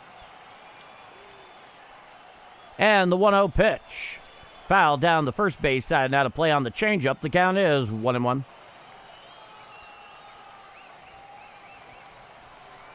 Yeah, seriously. Philip, excellent broadcast, Paul. Oh, thank you, sir. I do really appreciate that. Coming set is Boyd. He deals. Hit down the left field line and slicing well foul, and the count is 1-2.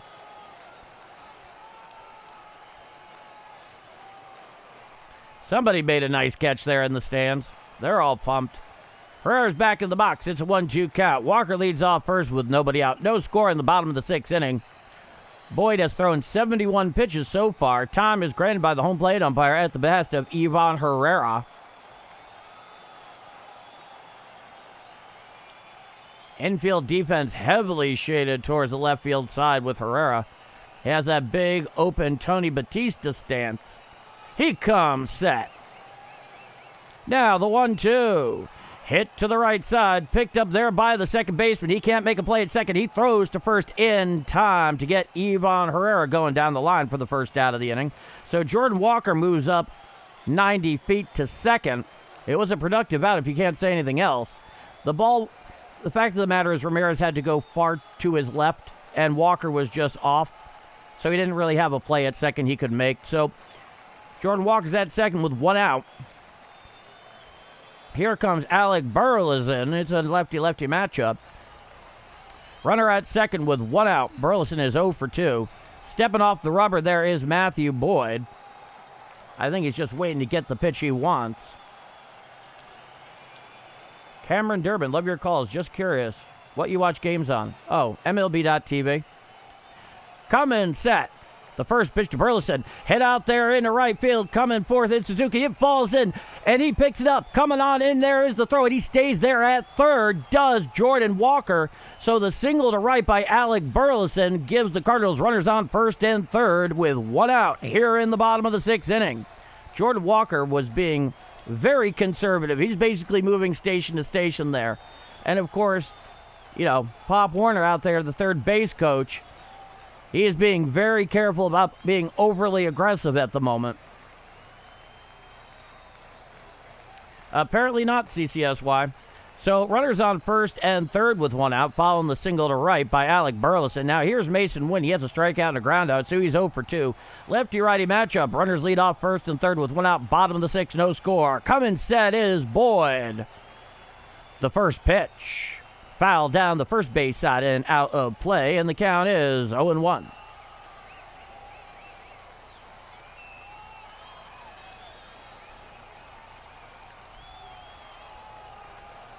Digging back in is Mason Wynn. Next pitch is going to be Matthew Boyd, 75th and 5 1/3. Infield defense very much shaded towards left with the exception of Michael Busch holding on Alec Burleson. Coming says Boyd, the 0-1. Fouled straight back up on the change away, and the count is no balls and 2 strikes.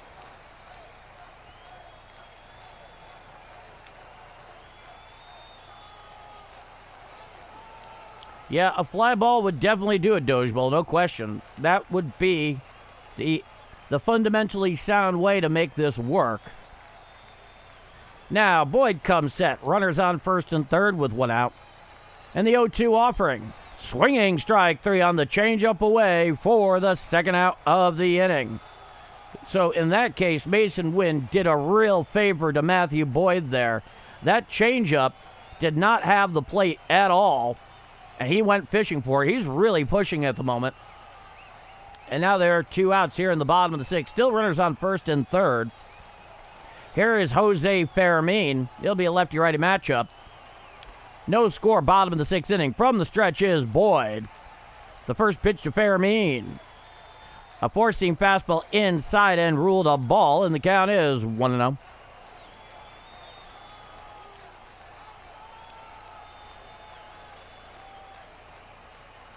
Matthew Boyd shakes off Amaya about 3 or 4 times.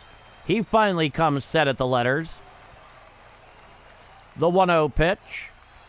A curveball down and away and out of the zone. The count is 2 balls and no strikes to Jose Fermin. Jose is 0 for 2. He's out in left field tonight. Now, coming set is Boyd. The pitch. A four-seam fastball down and in ruled a ball, and the count is 3 balls and no strikes to Jose Fermin. So runners on first and third, 2 out, bottom of the sixth inning, no score. Matthew Boyd laboring here in the bottom of the sixth. He comes set. Now the 3-0 offering. Ball 4 on the four-seam fastball inside, so 4 straight out of the zone with Jose Fermin working a 2-out walk, and the bases are now loaded for Blaze Jordan. It'll be a lefty-righty matchup. And the pitching coach is coming out there to the bump to have a little discussion with Matthew Boyd, who has now 80 pitches here through 5 2/3 innings of work.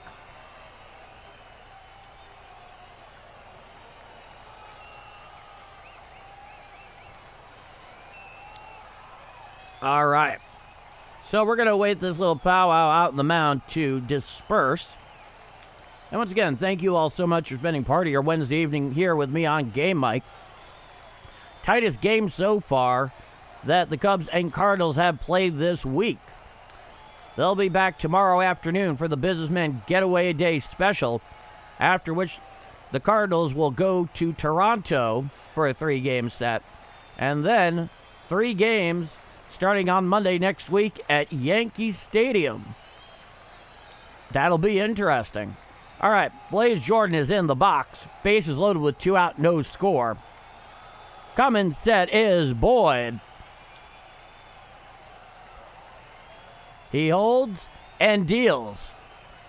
And there is a pop-up behind the plate. Giving chase is Amaya near the on-deck circle for the Cubs. He makes the catch for the 3rd and final out of the inning. No runs and 3 left on. We go to the top of the 7th inning.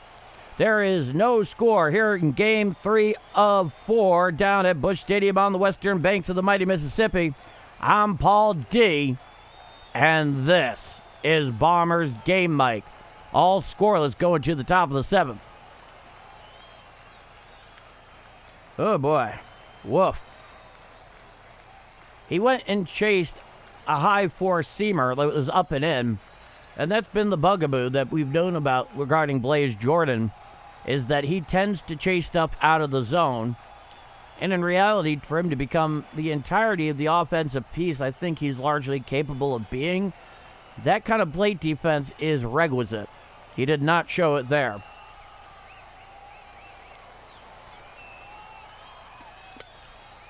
Darn indeed, Russell. Philip, fall as good as old KMOX radio. Well, thank you, Philip. I do appreciate that. I spent a lot of years listening to KMOX.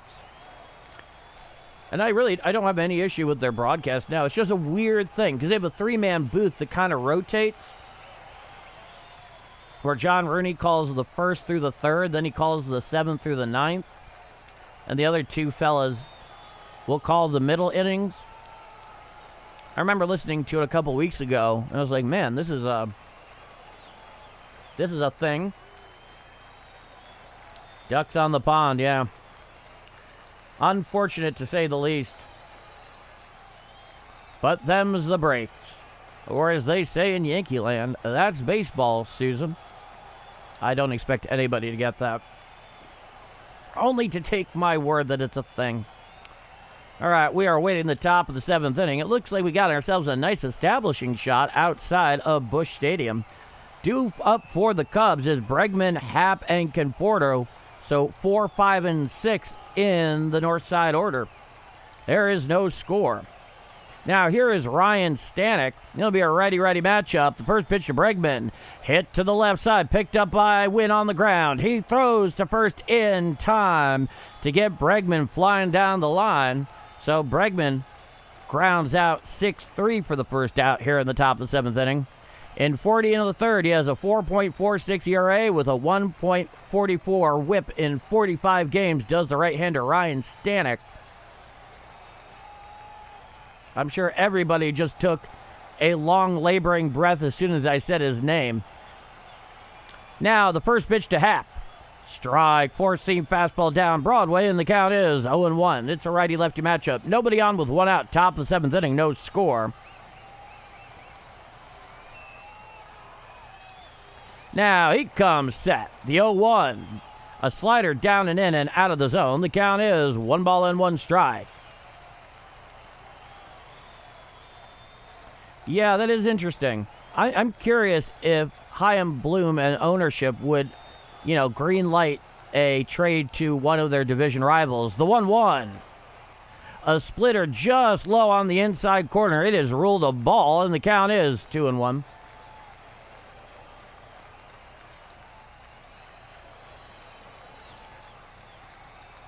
Now, he comes set at the Birds. The 2-1. Foul down the third baseline and out of play. And the count is even at 2 balls and 2 strikes. So Ryan Stanek here in a little bit of a battle with Ian Happ, who's 0 for 2. Nobody on with 1 out. He comes set at the Birds. Now the 2-2, fouled back on the four-seam fastball inside, and the count remains 2-2. We have had opportunities, no question. No question at all. And that's on the offense. Now Stanek comes set. He deals a splitter down and in the dirt, picked up very well on the backhand there by Pages. And the count is 3 balls and 2 strikes.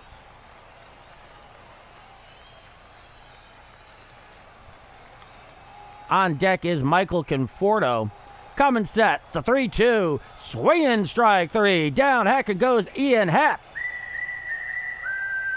for the second out of the inning. So, a strikeout for Ryan Stanek there. It looked like it was a splitter. Ian Happ swung right over the top of that thing, going down and away. Now, nobody on with 2 out. Now, here's Michael Conforto. Righty-lefty matchup. He's 0 for 1. The first pitch. A slider just misses the inside corner about thigh high. The count is 1-0. Conforto, a ground out and a walk. That walk came back in the 5th. Stanek comes set. Now, the 1-0. A four-seam fastball away and out of the zone. The count is 2-0.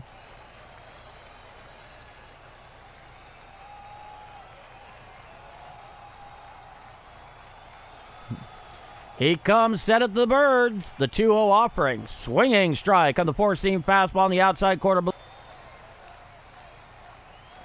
Nobody on with 2 out. Top of the 7th inning. No score. Stanek sets. Stanek deals. Strike, four-seam fastball outside corner below the belt. And the count is full. 3 balls and 2 strikes. On deck is Pedro Ramirez, 0 for 2. Time was granted to Michael Conforto by the home plate umpire. He's back in the box. Infield defense very much shaded towards right with the lefty Conforto. Coming set at the Birds is Stanek. The 3-2, ball 4, the four-seam fastball bounces out in front of home plate. So he works a 2-out walk for the Cubs. They have a runner on first with 2 out here in the top of the 7th inning. Now here comes Pedro Ramirez. As I mentioned a moment ago, he's 0 for 2.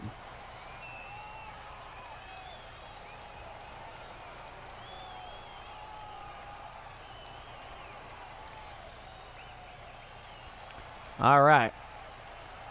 Now, Pedro Ramirez, 0 for 2. Righty-lefty matchup. Runner on first with 2 out. The first pitch. A four-seam fastball rolls away there from Pages, but staying right there at first is Michael Conforto. The count is 1-0. Yeah, walks are difficult to tolerate when it's not benefiting your team. I swear to God, there are some people out there under cause of death. Underneath it says base on balls. So Pedro Pages having a quick word out there with Ryan Stanek. Oh, well, Brother Joe, when you say reading his pitches, do you mean as if Michael McGreevy was tipping his pitches? Because if that is indeed the case, that would explain a whole lot. A lot easier to hit when you know what's coming. Now, Ramirez is in the box. It's a 1-0 count. Coming set, Stanek. Runner leads off first. The pitch. Swinging strike on the four-seam fastball in the inner third below the belt. The count is 1-1.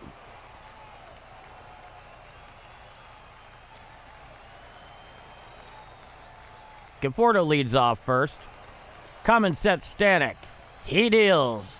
Bounce out in front of home plate. It gets by Pages. It rolls over to the Cardinal on deck circle. Going down to second is Conforto on what is undoubtedly a wild pitch. It's ruled a ball. Now the Cubs have a runner on second with 2 out here in the top of the 7th inning. Not a good look.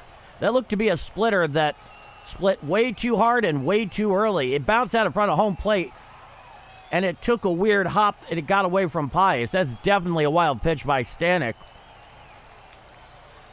So Conforto is on second with 2 outs, a 2-1 count. Ramirez is back into the box. Stanek sets. The pitch. There's a fly ball down the right field line, and it is foul. And the count is 2-2.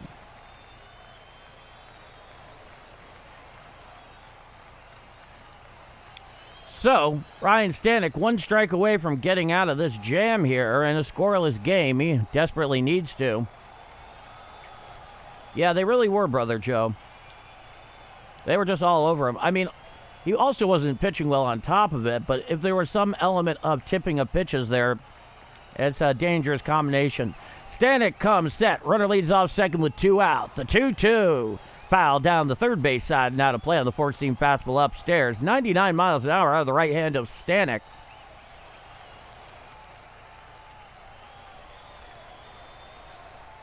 They're figuring, yeah. All right. Hey, good to see you, Dwayne.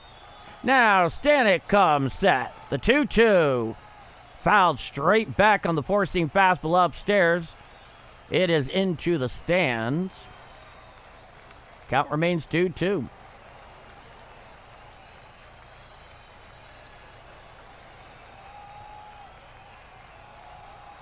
Pedro Ramirez climbs back into the box. He's hitting .379 this season with runners in scoring position. No home runs, 12 RBIs. Infield defense very much shaded towards left with just Blaze Jordan on the left side. Now the 2-2. A splitter well away and out of the zone. The count is 3 balls and 2 strikes.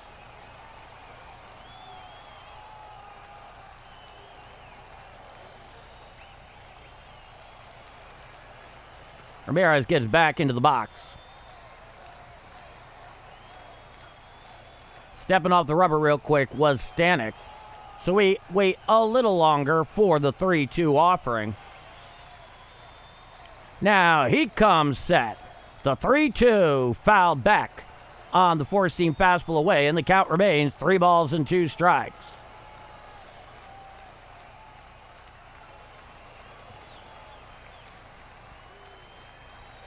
Back onto the bump is Stanek. Back into the box is Pedro Ramirez. Runner on second with 2 out. It's a full count. Scoreless game in the top of the 7th inning.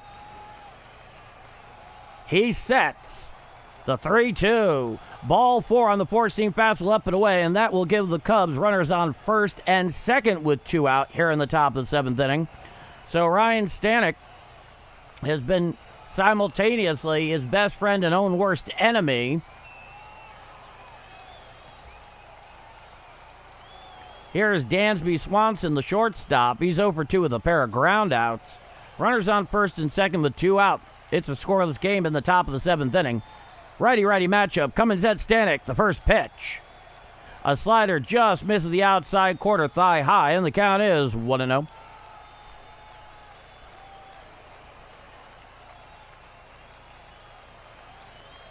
Now he comes set. Runners lead. The 1-0. A slider down and away and out of the zone. The count is 2-0. Stanek needs to make a big pitch here somewhere. However that happens, you can't let the Cubs hang around. Now he sets the 2-0. Swinging strike of the four-seam fastball on the inside quarter below the belt. And the count is 2-1.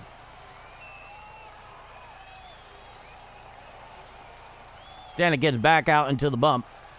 He's thrown 26 pitches so far here in the top of the 7th inning. He comes set. The pitch.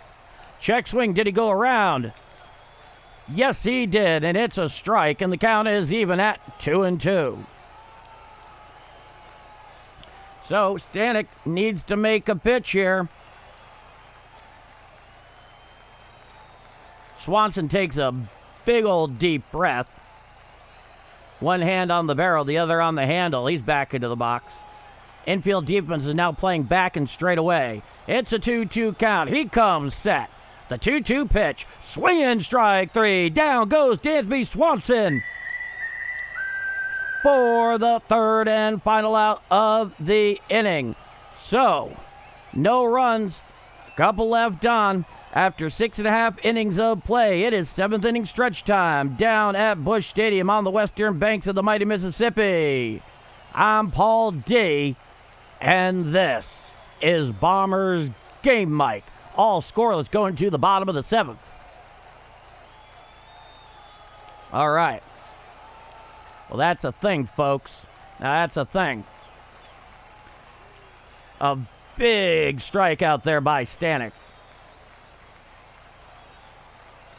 He got himself in and out of trouble. Saved himself with the strikeout. Now, the question is, what are the Cubs going to do with Matthew Boyd? Matthew Boyd, so far, has thrown 81 pitches. 58 of them have been strikes. Due up for the Redbirds in the bottom of the 7th inning is Nate Church, Pedro Paez, and J.J. Weatheralt. So 8, 9, and 1 in the Redbird order.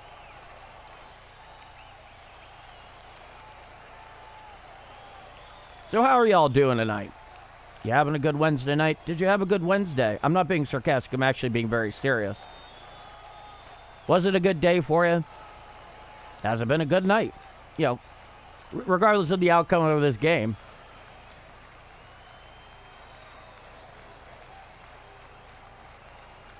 Time to work. Nobody's tired. Yeah, fair enough. Why'd you crack when you can watch Stanek pitch? He'll give you a hot condition. A lot of the bullpen arms will. All right, we're back here for the bottom of the 7th inning. Nate Church, Paez, and J.J. Weatherall. All scoreless here in the bottom of the 7th inning. Matthew Boyd, he's going out there for his 7th frame.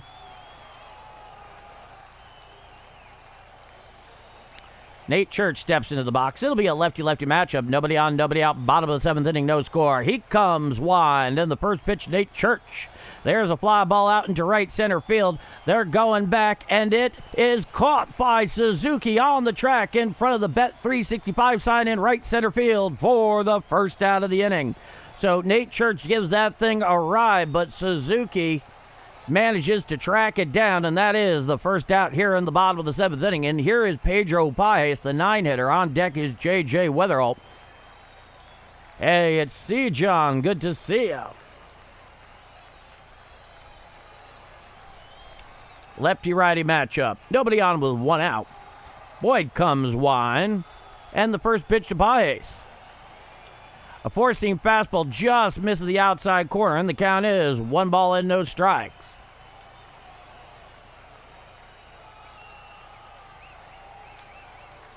Now he comes wide, and the 1-0. Strike, changeup on the outside corner, thigh high, and the count is 1-1. Next pitch is going to be Matthew Boyd's 85th and 6 1/3 innings of work. He quickly adjusts his pitch comm unit on the belt, and time is granted by the home plate umpire at the behest of Paez.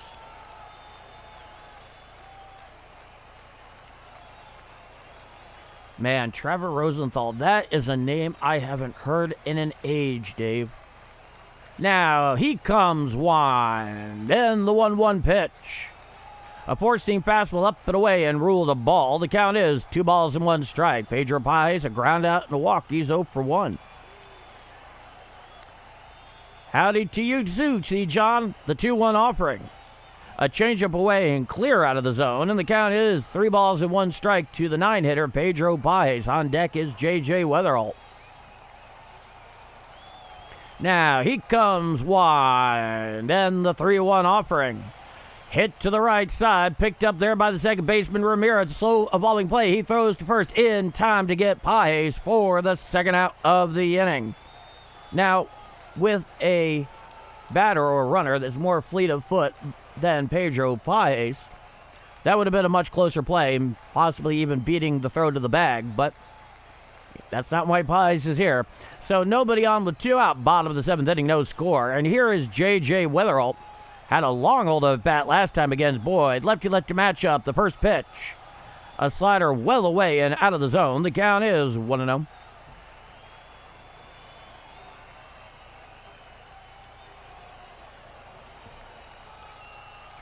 He comes motion and deals.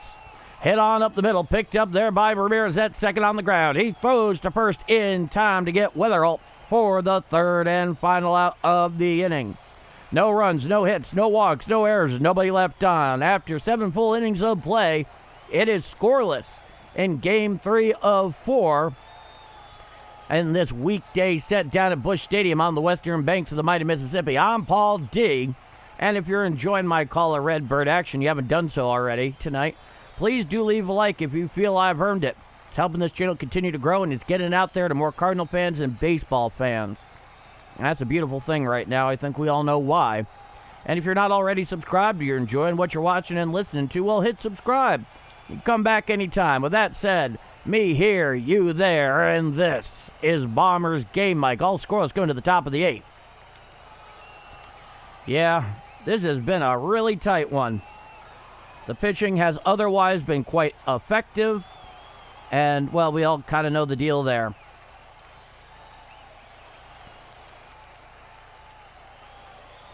Oh, well, y'all, looky there. Over 100 likes. And I only count complete games together as part of the streak for like the 45th game in a row. Thank you all so much. I don't usually check. Ron Lyle, he beat me to it. 101, let's get to 150. I can only hope so, Ron.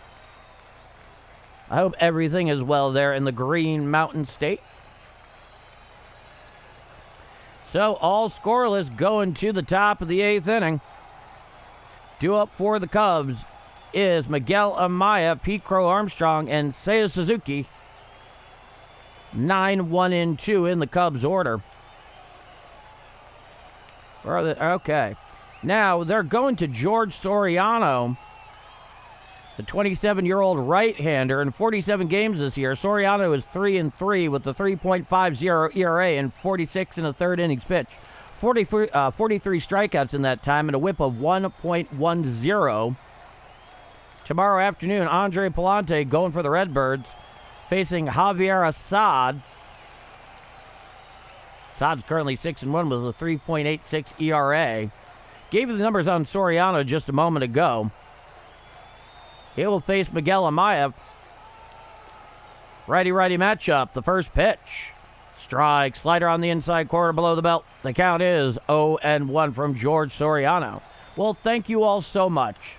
And I have you to thank truly. It is you that makes it possible. Now, Soriano sets the 0-1 to Amaya. Popped him up there. Giving chase is Paez towards the Cardinals dugout. And it goes a couple of rows deep for the second strike.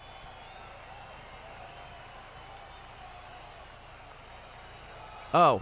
You're very, very welcome, ZZ Captain Mastiff. It's an 0-2 count. Oh, it looks like it hit a kid on the head. Ooh, that... It's always a risk, right? Now, Soriano comes set. You never like to see it.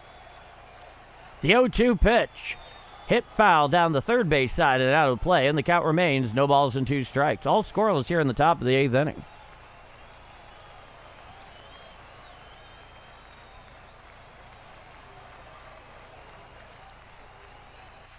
Now, Soriano comes set.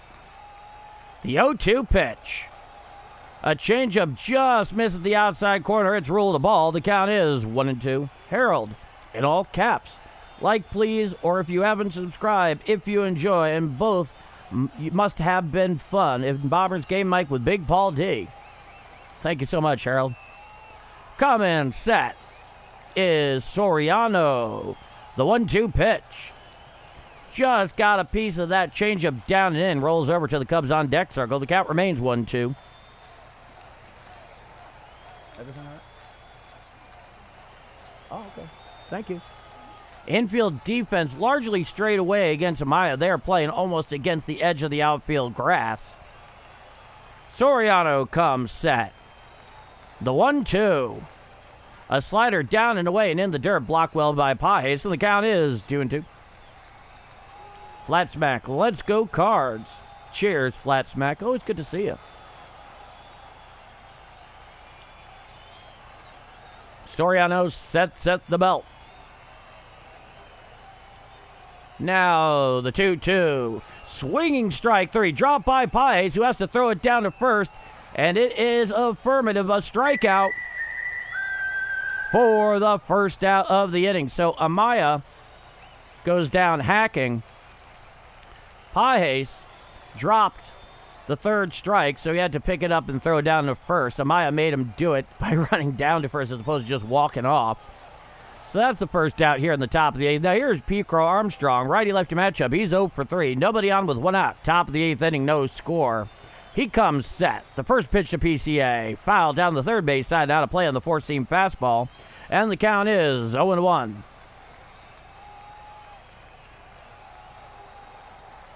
Foul out, and a ground out tonight for Pete Crow Armstrong.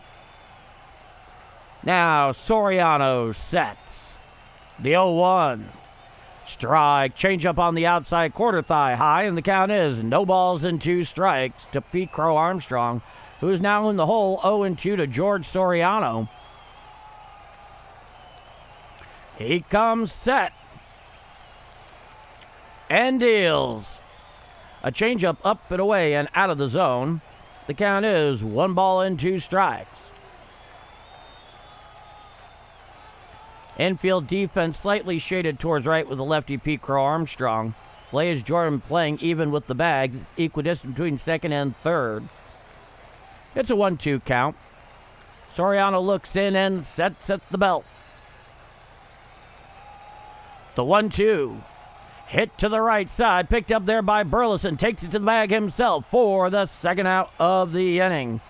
So Pete Crow Armstrong grounds out 3 for the second out. Now here comes Seiya Suzuki, the right fielder. Be a righty-righty matchup. A walk, a line out, and a foul out.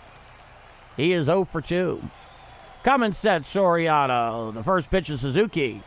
A four-seam fastball down and away and out of the zone. The count is 1-0.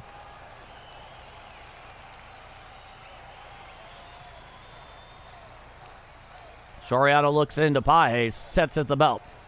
Suzuki in the box. The 1-0. Strike, four-seam fastball down and away, and the count is 1-1. Can we just sign Bob Gibson again? I reckon we'd have to clone him, but that's just ghoulish. Now he comes set. The 1-1. A sweeper down and away and out of the zone. The count is 2-1 to Suzuki. Raja, I got money that says that team with the most runs wins. What do you think? Thank you, Roger, for that levity. Soriano sets at the belt. And the 2-1. Swinging strike on the slider away, and that'll even up the count at 2 balls and 2 strikes. Eric Boyce, hey, Paul D, we will miss Dustin May at the trade deadline. Yeah, definitely. Not every time he came out there was he great, but he's shown us a lot since the end of May. Coming set is Soriano. The 2-2 to Suzuki. A slider down and away and in the dirt, and the count is full. 3 balls and 2 strikes. So clear and cool broadcast tonight. Relaxing. Very good, Paul. Number 1. Well, thank you, Philip.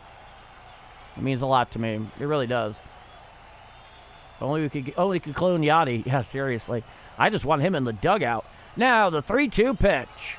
A changeup up and away, rather up and in, so Suzuki works a 2-out walk here in the top of the 8th inning, and the Cubs have a runner on first with 2 out. Here comes the lefty, Michael Busch. Busch is 0 for 3 with a strikeout tonight. On deck is Bregman. Righty-lefty matchup, runner on first with 2 out. Coming set is Soriano, the first pitch. Strike, changeup down Broadway below the belt. And the count is 0-1.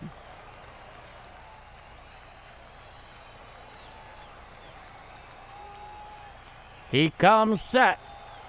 Now the 0-1 pitch. Strike, four-seam fastball, outer third thigh high to Michael Busch. And the count is no balls and 2 strikes. So Soriano is 1 strike away from getting out of this thing. He has thrown 19 pitches so far. He takes a couple pops of the rosin bag. Michael Busch gets back into the box. Suzuki, he leads off first with 2 out. Top of the 8th inning, no score. He comes set at the belt. Now the 0-2. fouled straight back on the four-seam fastball upstairs. Just got a piece of that cheddar from Soriano, and the count is 0-2. Yanni was one of the most baseball-smart players at any position that I've ever seen with my own two eyes. He was incredible. He comes set. The 0-2. Chop foul down the first base side and out of play on the changeup, and the count remains 0-2.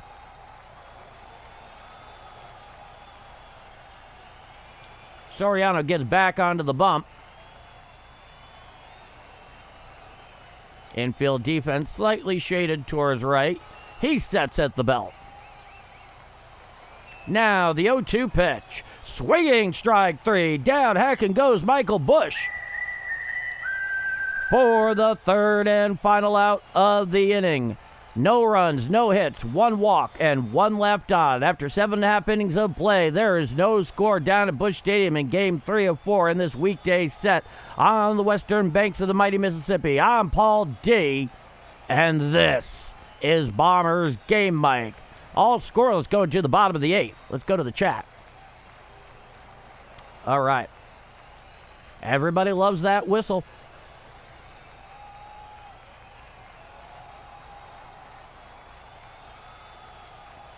All right, let's see here.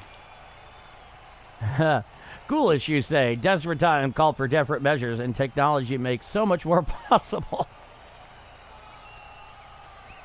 The lengths we will go, Dwayne.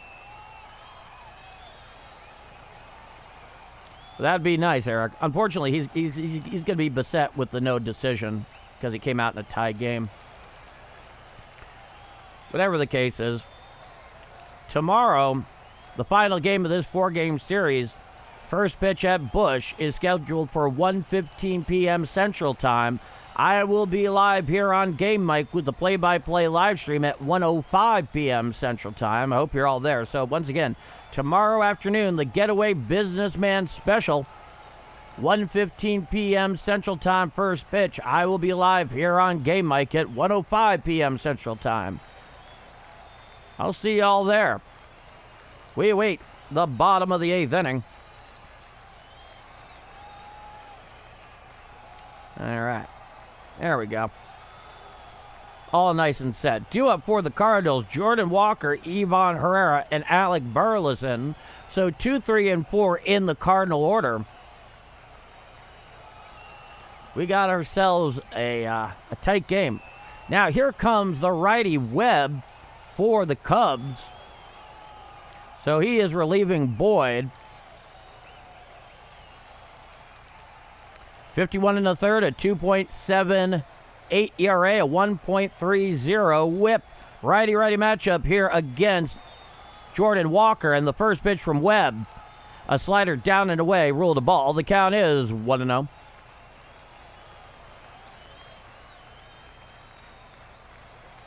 That's a good question, Jeff King. Coming set is Webb, the 1-0 offering. Strike, four-seam fastball on the outer third at the knees, and the count is 0-1. They really try to stay away. They really try to not go inside with Jordan Walker, and it's probably a good idea on most occasions. Amaya sets up on the outside corner, the 1-1. Strike, four-seam fastball outside corner below the belt. The count is 1-2. That really is where opposing teams are going after Jordan Walker. Away, away, away. Time is granted by the home plate umpire at the behest of Jordan Walker. Everybody take a drink. He's back to the box. Nobody on, nobody out. It's a 1-2 count. Webb comes set. The 1-2 offering. Called strike three. Four-seam fastball on the outside quarter thigh high for the first out of the inning. So Jordan Walker gets caught in the observatory for the first out here in the bottom of the 8th inning. Now here is Ivan Herrera, who's had a much more productive night. It'll be a righty-righty matchup. Nobody on with one out. Bottom of the 8th inning, no score. Herrera's 2 for 3. Webb comes set. The first pitch of Herrera. Swinging strike on the slider down and away. Swinging over the top of that one was Herrera, and the count is 0-1.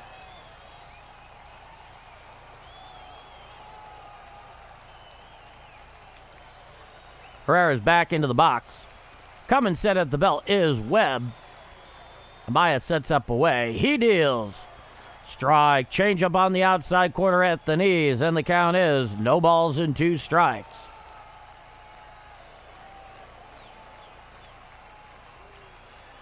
Now Webb comes set. And the 0-2. Just got a piece of that slider down and away. So staying alive there is Ivan Herrera. And the count remains 0-2. Eating pretzels Reese's snack. Well, that'd be nice. I could go for me for that right now. He comes set. The 0-2. Swinging strike 3. Down to hack and goes Herrera on the 4-seam fastball up and in for the second out of the inning. So a couple of quick outs here by strikeout for Webb. And here comes Alec Burleson. Singled to right in his last at-bat back in the 6th. Otherwise, he has grounded out and struck out looking. He is 1 for 3. Righty-lefty matchup. Nobody on with 2 outs scoreless here in the bottom of the 8th. The pitch from Webb. A changeup down and in and out of the zone. The count is 1-0. O'Brien hasn't pitched in 7 games. Walker hasn't homered in 16. Now Webb comes set. And he deals. Hit down the third base side and out of play into the stands. It was a changeup away. And the count is 1-1.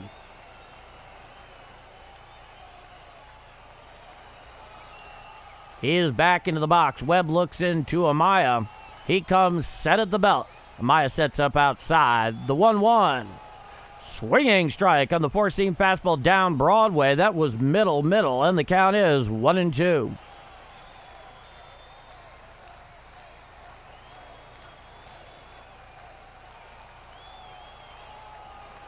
Now Webb sets the 1-2 offering. Foul back on the 4-seam fastball up and in. The count remains 1 ball and 2 strikes.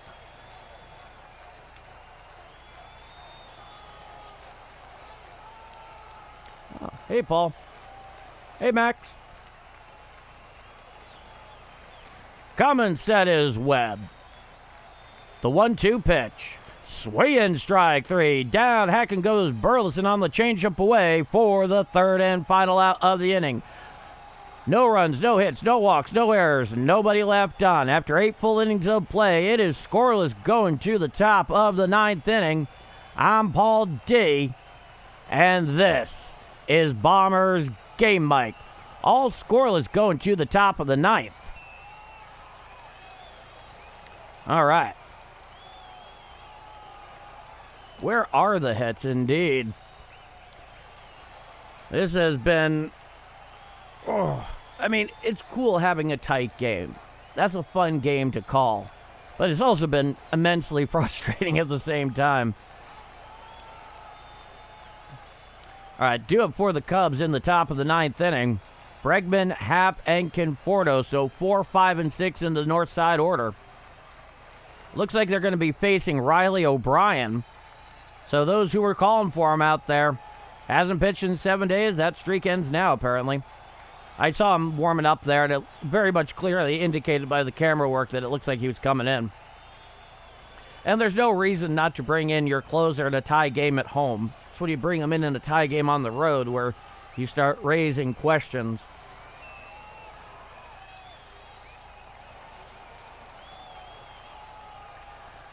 Delta, this is actually very good. The full moon wants to be the only ball in the sky tonight. Love it.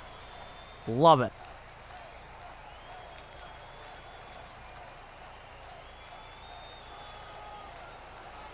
All right. So we await the top of the 9th inning. It looks like we're going to get Riley O'Brien. They haven't updated it yet, but I'm certain that they will. We are all scoreless in the top of the 9th. Who saw this one coming? Very different than the last couple of games. I'll take the difference. Hey, it's Trisk. Hey, wow, that animated photo of you is really good. Hi, y'all. Well, thank you, Trisk. I do appreciate it. Yeah, back on camera. Like 120. Thank you, Trisk. Now, here's Riley O'Brien. And the first pitch. A sinker upstairs and out of the zone to Alex Bregman. And the count is 1-0.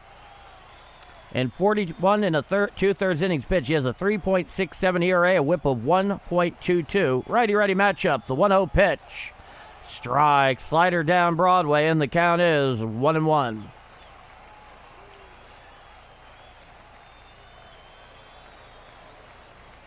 Now, O'Brien comes set at the belt.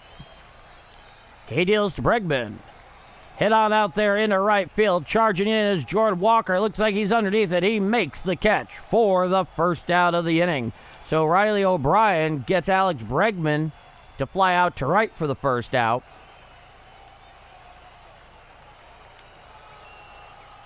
John George, hey folks, I clicked 117.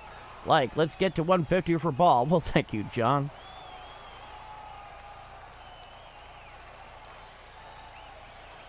Now into the box is Ian Happ. He's 0 for 3. Righty-lefty matchup. Nobody on with 1 out. Top of the 9th, no score. The first pitch for O'Brien.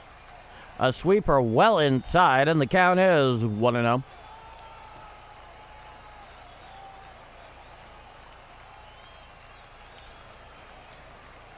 Now O'Brien sets. The 1-0 pitch. A sinker away and out of the zone, and the count is 2 balls and no strike to Ian Happ.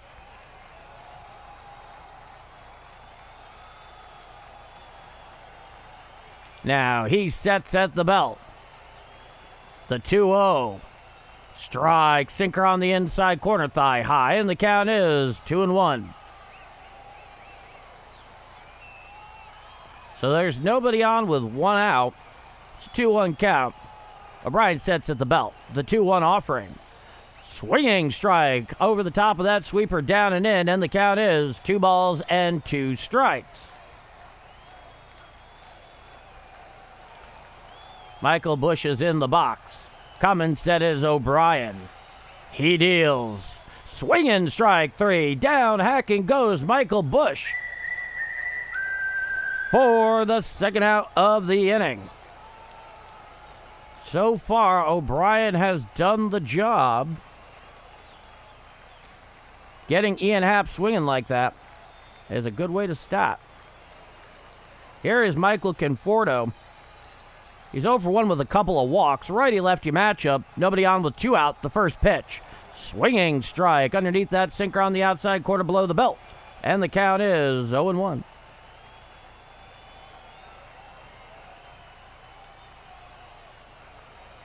Now O'Brien sets. The 0-1 pitch.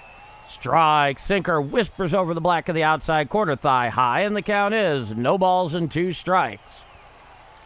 So O'Brien looking to get 1 more here. He steps off the rubber real quick, so we await the 0-2 offering to Michael Conforto. Nobody on with 2 out, all tied at zip here in the top of the 9th. He comes set. Now the 0-2. A sweeper down and in and out of the zone. Laying off of it is Michael Conforto, and the count is 1-2. Well done, Brother Joe. Now he sets at the belt, does O'Brien. And the 1-2 pitch. Check swing on the sweeper, down and in. Did he go around? Did he? Apparently it actually hit him, so he didn't swing, and if it did hit him and he had swung, it would have been strike 3. So a hit by pitch here officially on Michael Conforto. It hit his left foot, his back foot as a lefty batter. So now there is a runner on first with 2 out. Looks like we got a pinch runner here for Michael Conforto.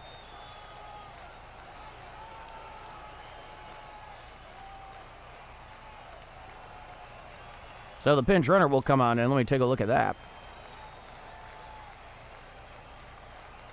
Justin Dean is in as the pinch runner for Michael Conforto at first.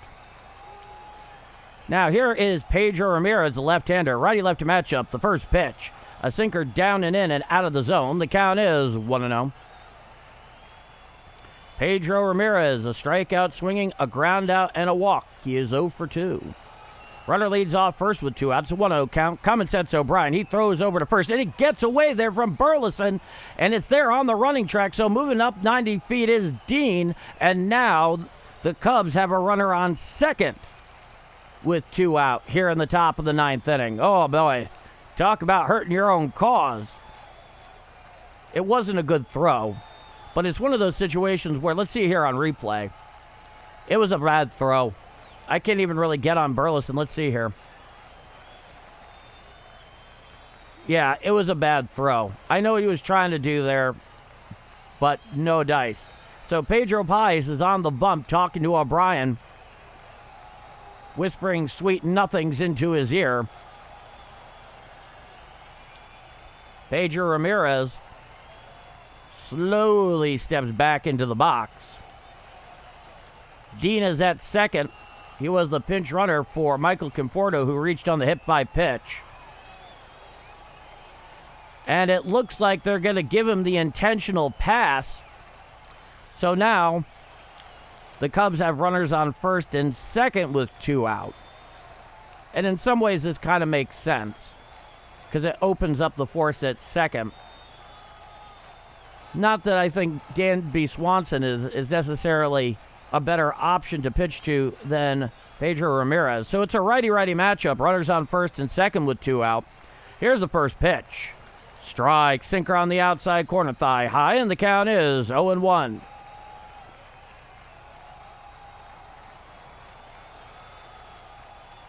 Yeah, it's getting to be a bit much, CCSY. Slow your roll. Come in, set. The 0-1. A sweeper down and away and out of the zone. The count is 1-1.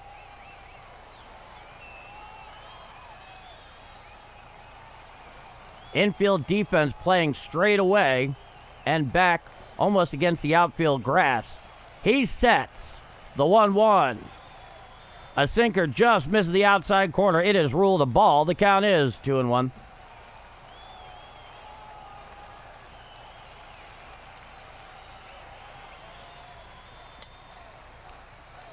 Now Swanson is in the box. It's a 2-1 count. Here's the pitch. Swinging strike on the sinker on the outer third below the belt, and the count is 2-2.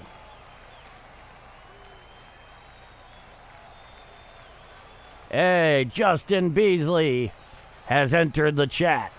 Good to see you, Justin. Time is granted by the home plate umpire at the behest of Dansby Swanson.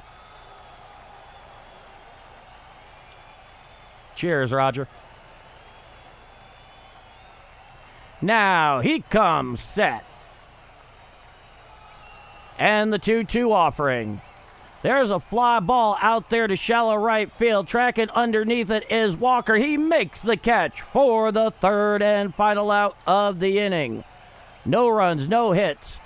2 walks and 2 left on. After 8.5 innings of play, it is scoreless going to the bottom of the 9th inning. I'm Paul D. And this is Bombers Game Mike. All scoreless going to the bottom of the 9th. Well, this is something.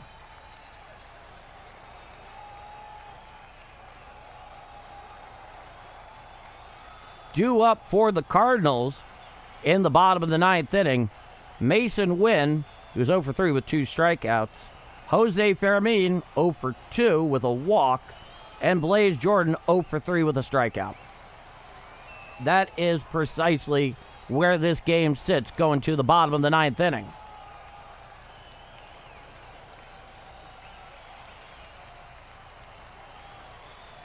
Now would be a good time to give the moon a friend up there. I can dig it. I can definitely dig it.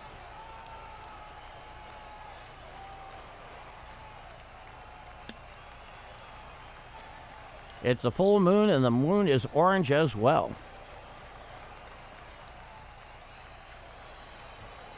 So we await the bottom of the 9th inning. All scored is nothing. 0-0, as they say in non-American football. In Fermin we trust. Good to go, Max.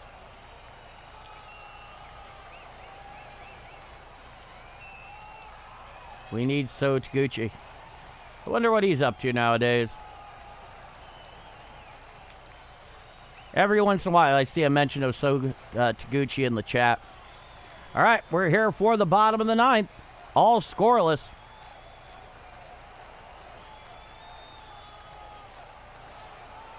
Let's see what they got.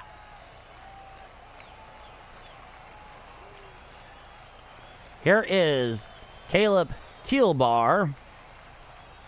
31 innings pitched, a 4.06 ERA, a whip of 1.23.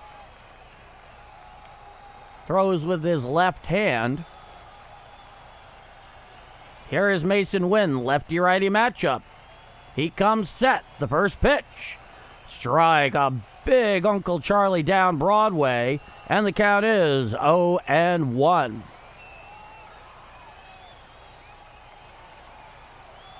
Teelbar sets the 0-1. Foul down the first base side and out of play. And now Mason Wynn is in the hole. No balls and 2 strikes.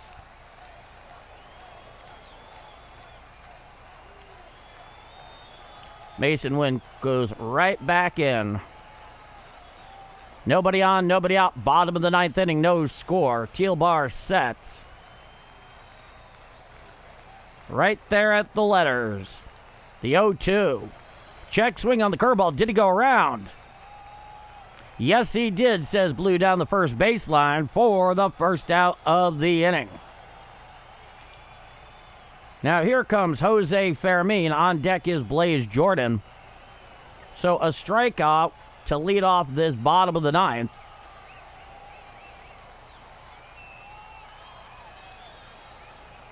Lefty-righty matchup. He is 0 for 2 with a walk is Fermin. The first pitch.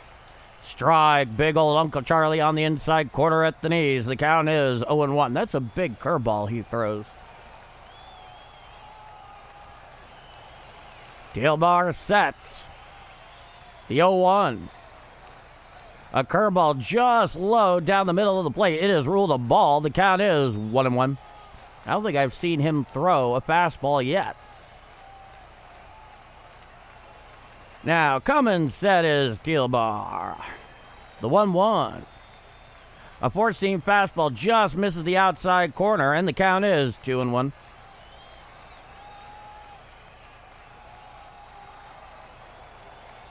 Yeah, Jimmy Otero, you came at the right time. He comes set. The 2-1. A four-seam fastball just misses the outside corner. Taking it all the way was Fermin, and the count is 3 balls and 1 strike.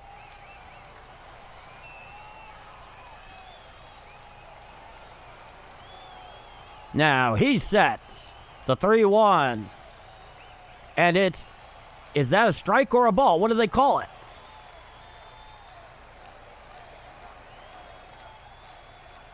And it looks like there's a Cardinal challenge there. And it's a strike. So it's now 3 balls and 2 strikes. So that was initially challenged there by the Cardinals. Fermin thought it was a ball. It was not. It was called a strike initially, and the call's upheld. It's a 3-2 count. Now the 3-2 pitch. Swinging strike 3 through the Uncle Charlie for the second out of the inning. So a couple of strikeouts here by Teelbar. I mean, he's barely thrown anything over 90 miles an hour. Fermin almost spun out of control in the box, swinging at strike 3 there. So nobody on with 2 out. Now here is Blaze Jordan. Earlier, he was up with the bases loaded and 2 out and fouled out. There's nobody on with 2 out. Bottom of the ninth, no score. Teelbar sets. He deals. A four-seam fastball downstairs, and the count is 1-0.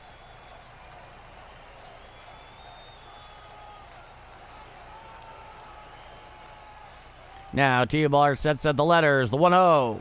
Swinging strike over that curveball, and the count is 1-1. Man. That is a nasty Uncle Charlie there. He has been throwing it very effectively. Now the 1-1 pitch. Foul tipped on the curveball, down and in, and the count is 1-2 to Blaze Jordan. Keeps putting those curveballs in the exact same place. Teelbar sets and deals. A four-seam fastball well upstairs and out of the zone. The count is 2-2. Infield defense clearly shaded to the left side and playing way back. The 2-2. Hit to the left side and in for a base hit. It goes into the corner. Rounding first, going into second is Blaze Jordan. He'll be in there with a stand-up, 2-out, bottom of the ninth double here for the Cardinals in the bottom of the ninth inning. So a very clutch double down the left field line by Blaze Jordan. And the Cardinals have a runner on second with 2 out here in the bottom of the ninth. And it was on that curveball in the exact same place. He went and got it and just shot it down the line. Happ had no chance at cutting it off before it got to the wall.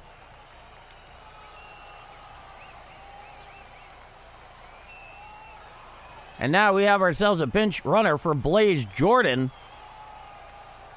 Show us who it is, folks. Brian Torres is going to pinch run for Blaze Jordan down at second, which means we get to extras. He undoubtedly will probably be playing third. Now here is Nate Church. Lefty-lefty matchup. Teal comes set. Teal bar, I should say. Here's the pitch.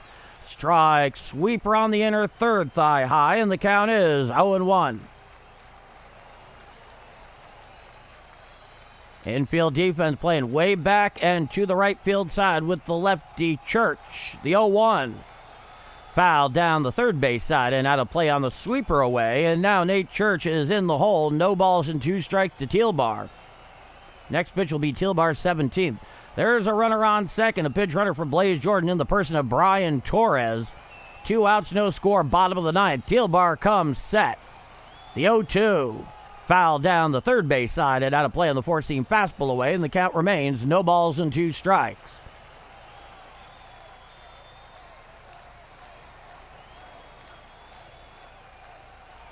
Oh, that would be nice, Hodag. Good to see you, too. Now, Teal bar sets. The 0-2 to Church. And there's a fly ball out into shallow center field. Underneath is Dansby Swanson. He makes the catch for the third and final out of the inning. No runs, 1 hit. No walks, 1 left on. After 9 full innings of play, we are scoreless. So free baseball, bonus cantos going to the top of the 10th inning.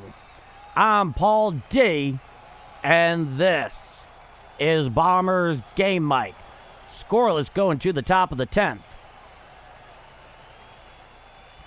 All right, as much as I hate the thing, ghost runner on second.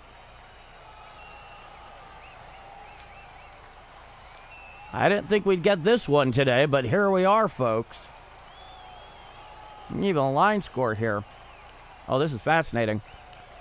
For the Cubs, 0-1-0. For the Cardinals, 0-5-1. Due up in the top of the 10th is Miguel Amaya, followed by Picro Armstrong, and then Suzuki. So 9-1-2 in the Cubs order for the top of the 10th.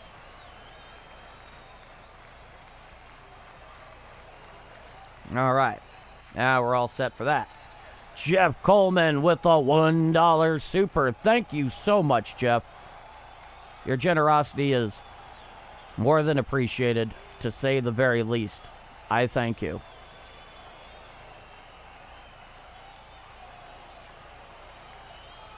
Well, yes, it does, Jeff. Indeed, it does. We could definitely get to 150 likes now. That'd be nice. I'd be down for it. All right, here is Luis Gastelum, the right-hander. He is coming in here in 8 games, 8 innings pitched, a 5.63 ERA, and a whip of 1.63, 9 Ks per 9. I think we all kind of know the story about Gastelum.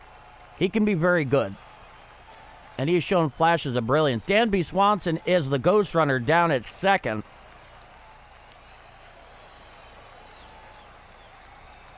In the box is Nico Horner. He is pinch hitting for Miguel Amaya. It'll be a righty-righty matchup. Gastelum on the mound.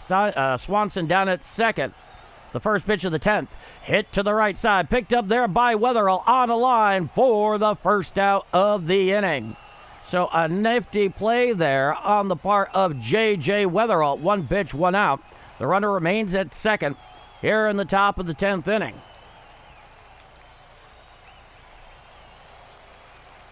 Now here is Pete Crow Armstrong. He is 0 for 4. A couple of foul outs and a couple of ground outs. Runner on second. Righty-lefty matchup.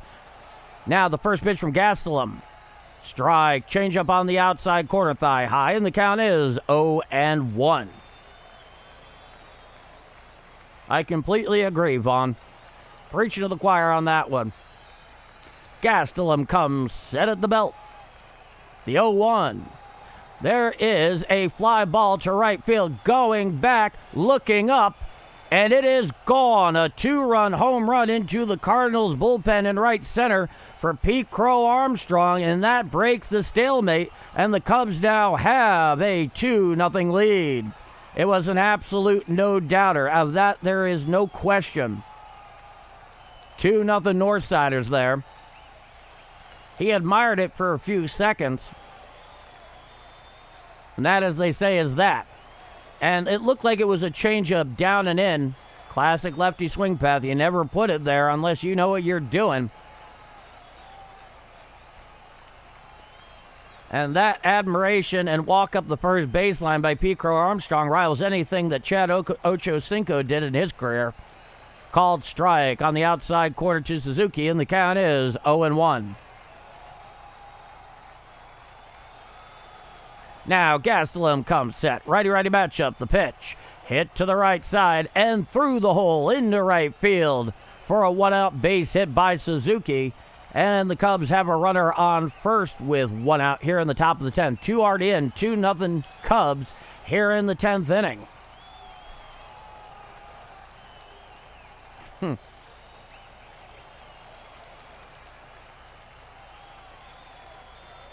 And now Pedro Pais going out there to talk with Gastelum about what I cannot entirely be certain.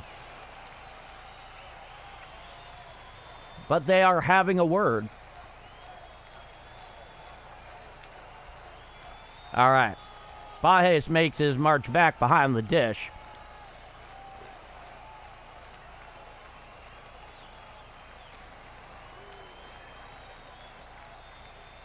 Stepping into the box is Michael Busch. He struck out in his last at-bat. He is 0 for 4 tonight. Runner on first with one out. 2 already in. 2-0 Cubs. Gastelum sets the first pitch. Fouled straight back on the four-seam fastball in the outside corner. And the count is 0-1. There we are.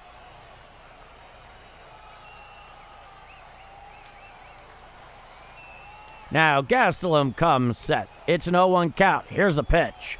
Swinging strike on the changeup downstairs, and the count is no balls and 2 strikes. What happened to my Cardinal grit?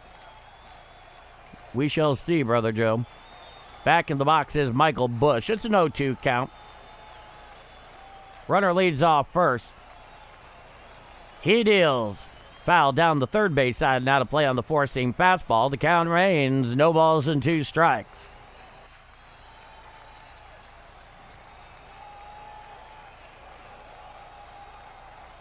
Yeah, this pen definitely will age you, Delta.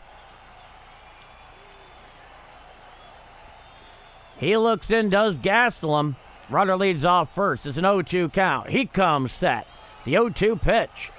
Chop foul down the first base side and out of play on the changeup. The count remains no balls and 2 strikes.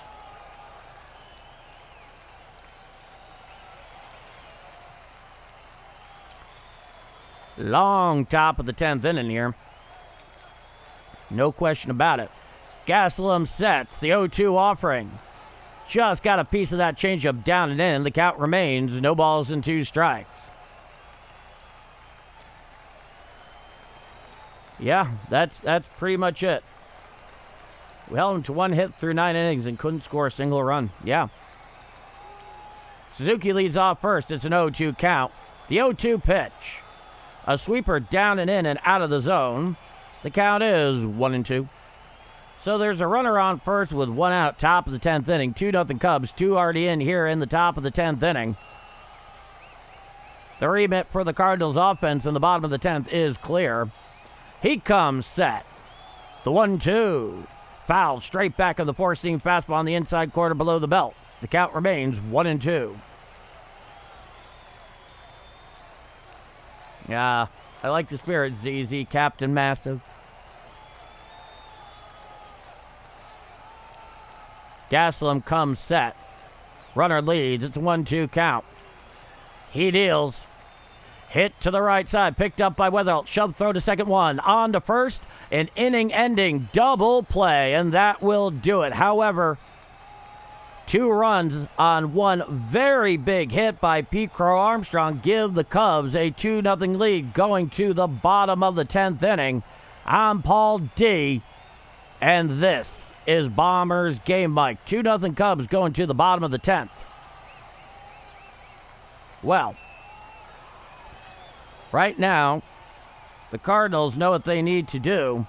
The question clearly remains, will they do it or not?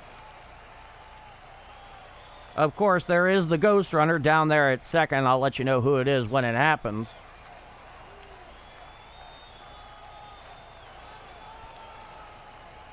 Due up for the Redbirds is Pages, Weatherall, and Jordan Walker, 9-1 and 2. Jimmy Crooks, Lars Newpar, and Velasquez are still unused on the bench. I would not be shocked to see him go to either Newpar or Velasquez as a pinch hitter for Pages. Then, by some miracle, if they do tie up the game, you would have Crooks behind the plate for the top of the 11th. We shall see.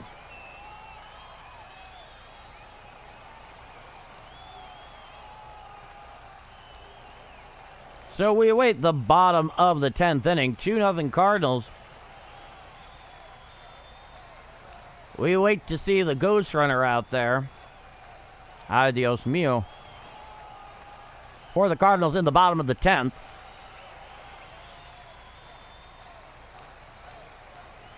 So, we are back to the action. Trent Thornton, the right-hander, in 29 games, 32 and a third innings pitched, a 2.51 ERA, a whip of 1.02. And Nate Church is the ghost runner down at second.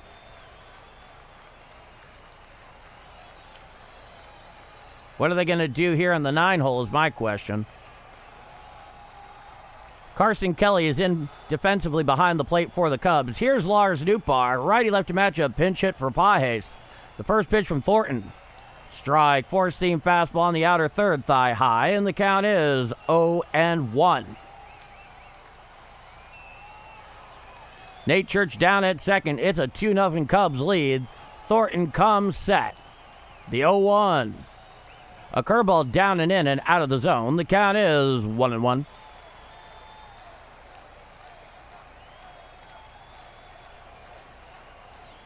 Oh, well, thank you, LD, baby.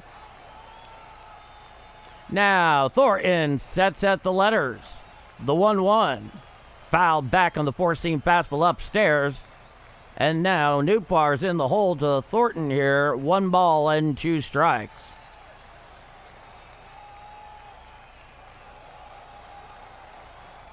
He's back on the bump.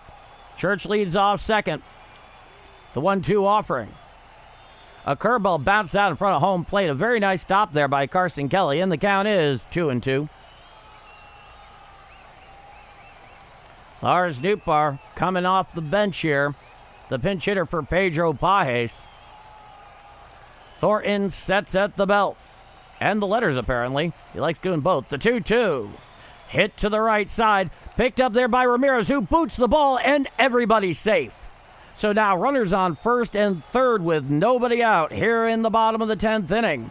I don't know if they will score that an infield hit, just given the difficulty of the play with Ramirez going to his right, or if it'll be an infield hit. But whatever the case, the outcome is the same. Runners on first and third with nobody out here in the bottom of the 10th inning. 2-0 Cubs. Now here's J.J. Weatherall. It'll be a righty-lefty matchup. Runners lead off first and third. J.J. Weatherall is 0 for 4 with 4 groundouts tonight. Thornton comes set, and here's the pitch. A four-seam fastball up and away and out of the zone. The count is 1-0.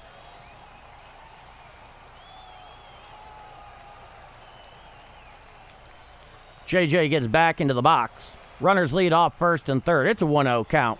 Thornton sets. and deals. A four-seam fastball outside ruled a ball. The count is 2-0. J.J. Weatherall looking to spot his pitch. He is being very careful here with how he's using that bat. Thornton comes set. The 2-0. A cutter well inside and out of the zone. The count is 3 balls and no strikes to J.J. Weatherall. Runners on first and third with nobody out here in the bottom of the 10th inning. 2 for the Cubs in the top of the 10th broke the stalemate. They have a 2-0 lead. Thornton comes set. The pitch. Strike. Four-seam fastball outside corner, thigh high, and the count is 3 balls and 1 strike.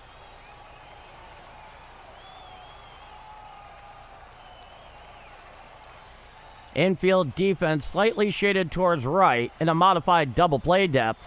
Thornton sets and deals.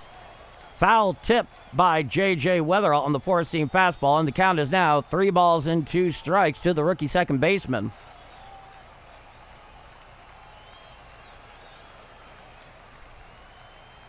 On deck is Jordan Walker.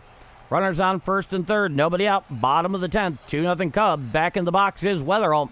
Thornton looks in to Carson Kelly, who sets up outside. It's a 3-2 count. Here's the pitch. Ball 4 on the four-seam fastball, down and in. So J.J. Weatherall works a walk here, and now the Cardinals have the bases loaded and nobody out for Jordan Walker. Everybody at Busch is on their feet.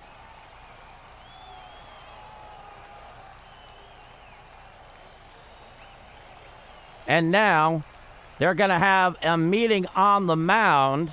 Naturally, Tarps Off is going pretty nuts, doing the old twirling towel thing with the shirts that came in on their back earlier tonight through the gate. So, Jordan Walker up in a huge spot here. All the pressure's on him at the moment. You got Nate Church down at third. You have Newbar at second. And J.J. Weatherall at first. Nobody out. 2-0 Cubs. They scored 2 to break the stalemate in the top of the 10th inning. And Jordan Walker steps into the box. It'll be a righty-righty matchup. Coming set is Thornton.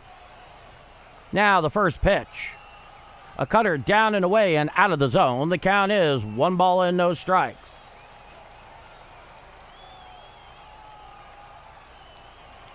Thornton takes a pop of the rosin bag, gets back onto the bump. Infield defense slightly shaded towards left in a modified double play depth. He comes set. The 1-0. A cutter down and away and out of the zone. The count is 2-0.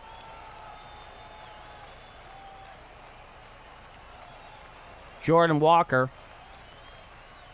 always looks unfazed regardless of outcome or situation.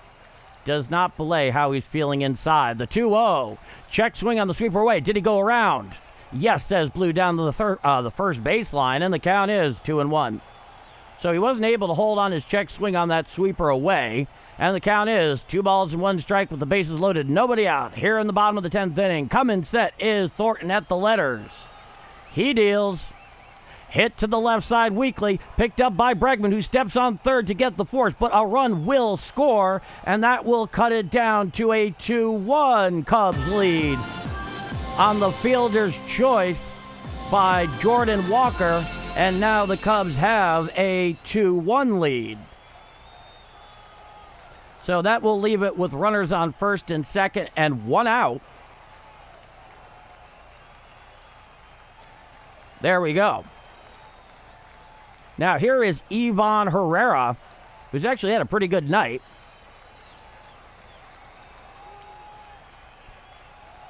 He's into the box. It'll be a righty-righty matchup. He's 2 for 4. Runners lead off first and second. Now here's the pitch. Hit on out there into left field and in for a base hit. It goes all the way to the wall in left center field. Coming around third is Jordan Walker. Here's the throw. Here's the play. And he is safe, and the Cardinals win on the walk-off double by Ivan Herrera. Ivan the Terrible strikes again, and it's a walk-off 3-2 win for the Cardinals here in Game 3 of 4. 3-4 is your final on the walk-off double by Ivan Herrera. Hell yes. 3-2 is your final. Ivan Herrera comes through in the clutch. And 3-2 is what it is in 10 innings, folks. That is your final. What a finish. What a game. Oh, Ivan Herrera. Ivan the Terrible strikes again, folks. Indeed. Leave a like if you haven't already for Ivan Herrera's walk-off double there off of Thornton. So I'd like to thank you all so much for joining me here tonight for this thriller of an extra inning win here against the Cubs. 3-2 Cardinals in 10. I will be back tomorrow for Getaway Day, the Businessman Special. It is scheduled for a 1:15 p.m. Central Time start at Busch. I will be back here on Game Mic at 1:05 p.m. Central Time to begin the play-by-play live stream. So 1:15 p.m. Central Time, first pitch at Busch for the fourth game of this series. I'll be here at 1:05 p.m. Central Time with the play-by-play stream to call it. And then after that, they hit the road to Toronto. And then quite uniquely and quite awkwardly for this channel, they begin the first of 3 on Monday at Yankee Stadium against the New York Yankees. So thank you all so much for spending part of your Wednesday night with me here on Game Mic. 3-2 Cardinals in 10 is your final. Big players make big plays in big games. You know it, C. John. Flat smack. To you too, my friend. To you too. You got it, Russell. Oh, I should do the Yankees-White Sox real quick. No. I mean, I appreciate the idea, Max, but I'll call Yankee games in the postseason, too, regardless of what happens with the Cardinals. I'll be calling a lot of different postseason games. That'll simply be one of them. That was a good one. Thanks for the call, Paul. Let's go Cards. Hey, you got it, Delta. So I'll see you all tomorrow at 1:05 p.m. Central Time here on Game Mic for the 1:15 p.m. Central Time at Busch. The fourth game, the Businessman Special and Getaway Day game, right here on Game Mic. All I can say is there have been so many chats that have come in. I'd be here for the next 15 minutes trying to read them all out. And so I'll just suffice it to say is thank you, each and every one of you, so much. This is undoubtedly the best part of my days, and you guys have everything to do with that. 3-2 Cardinals in 10 is your final. The walk-off double by Ivan Herrera to left center field. Beautiful stuff. This has been a presentation of Bombers Game Mic. I'm Paul D. Thank you so much for spending part of your Wednesday evening with me. 3-2 Cardinals in 10 is your final. I'll be back here at 1:05 p.m. Central Time for the play-by-play call with 1:15 p.m. Central Time first pitch for the fourth and final game of this series. Bombers Game Mic, over and out. Be well, both you and yours, wherever you may be watching or listening. I thank you so much for your time tonight, your kind words, your enthusiasm, your thoughtful contributions. Makes this whole thing what it is, and I couldn't do it without you. I'm Paul D. Y'all have a good night. I'll see you tomorrow afternoon.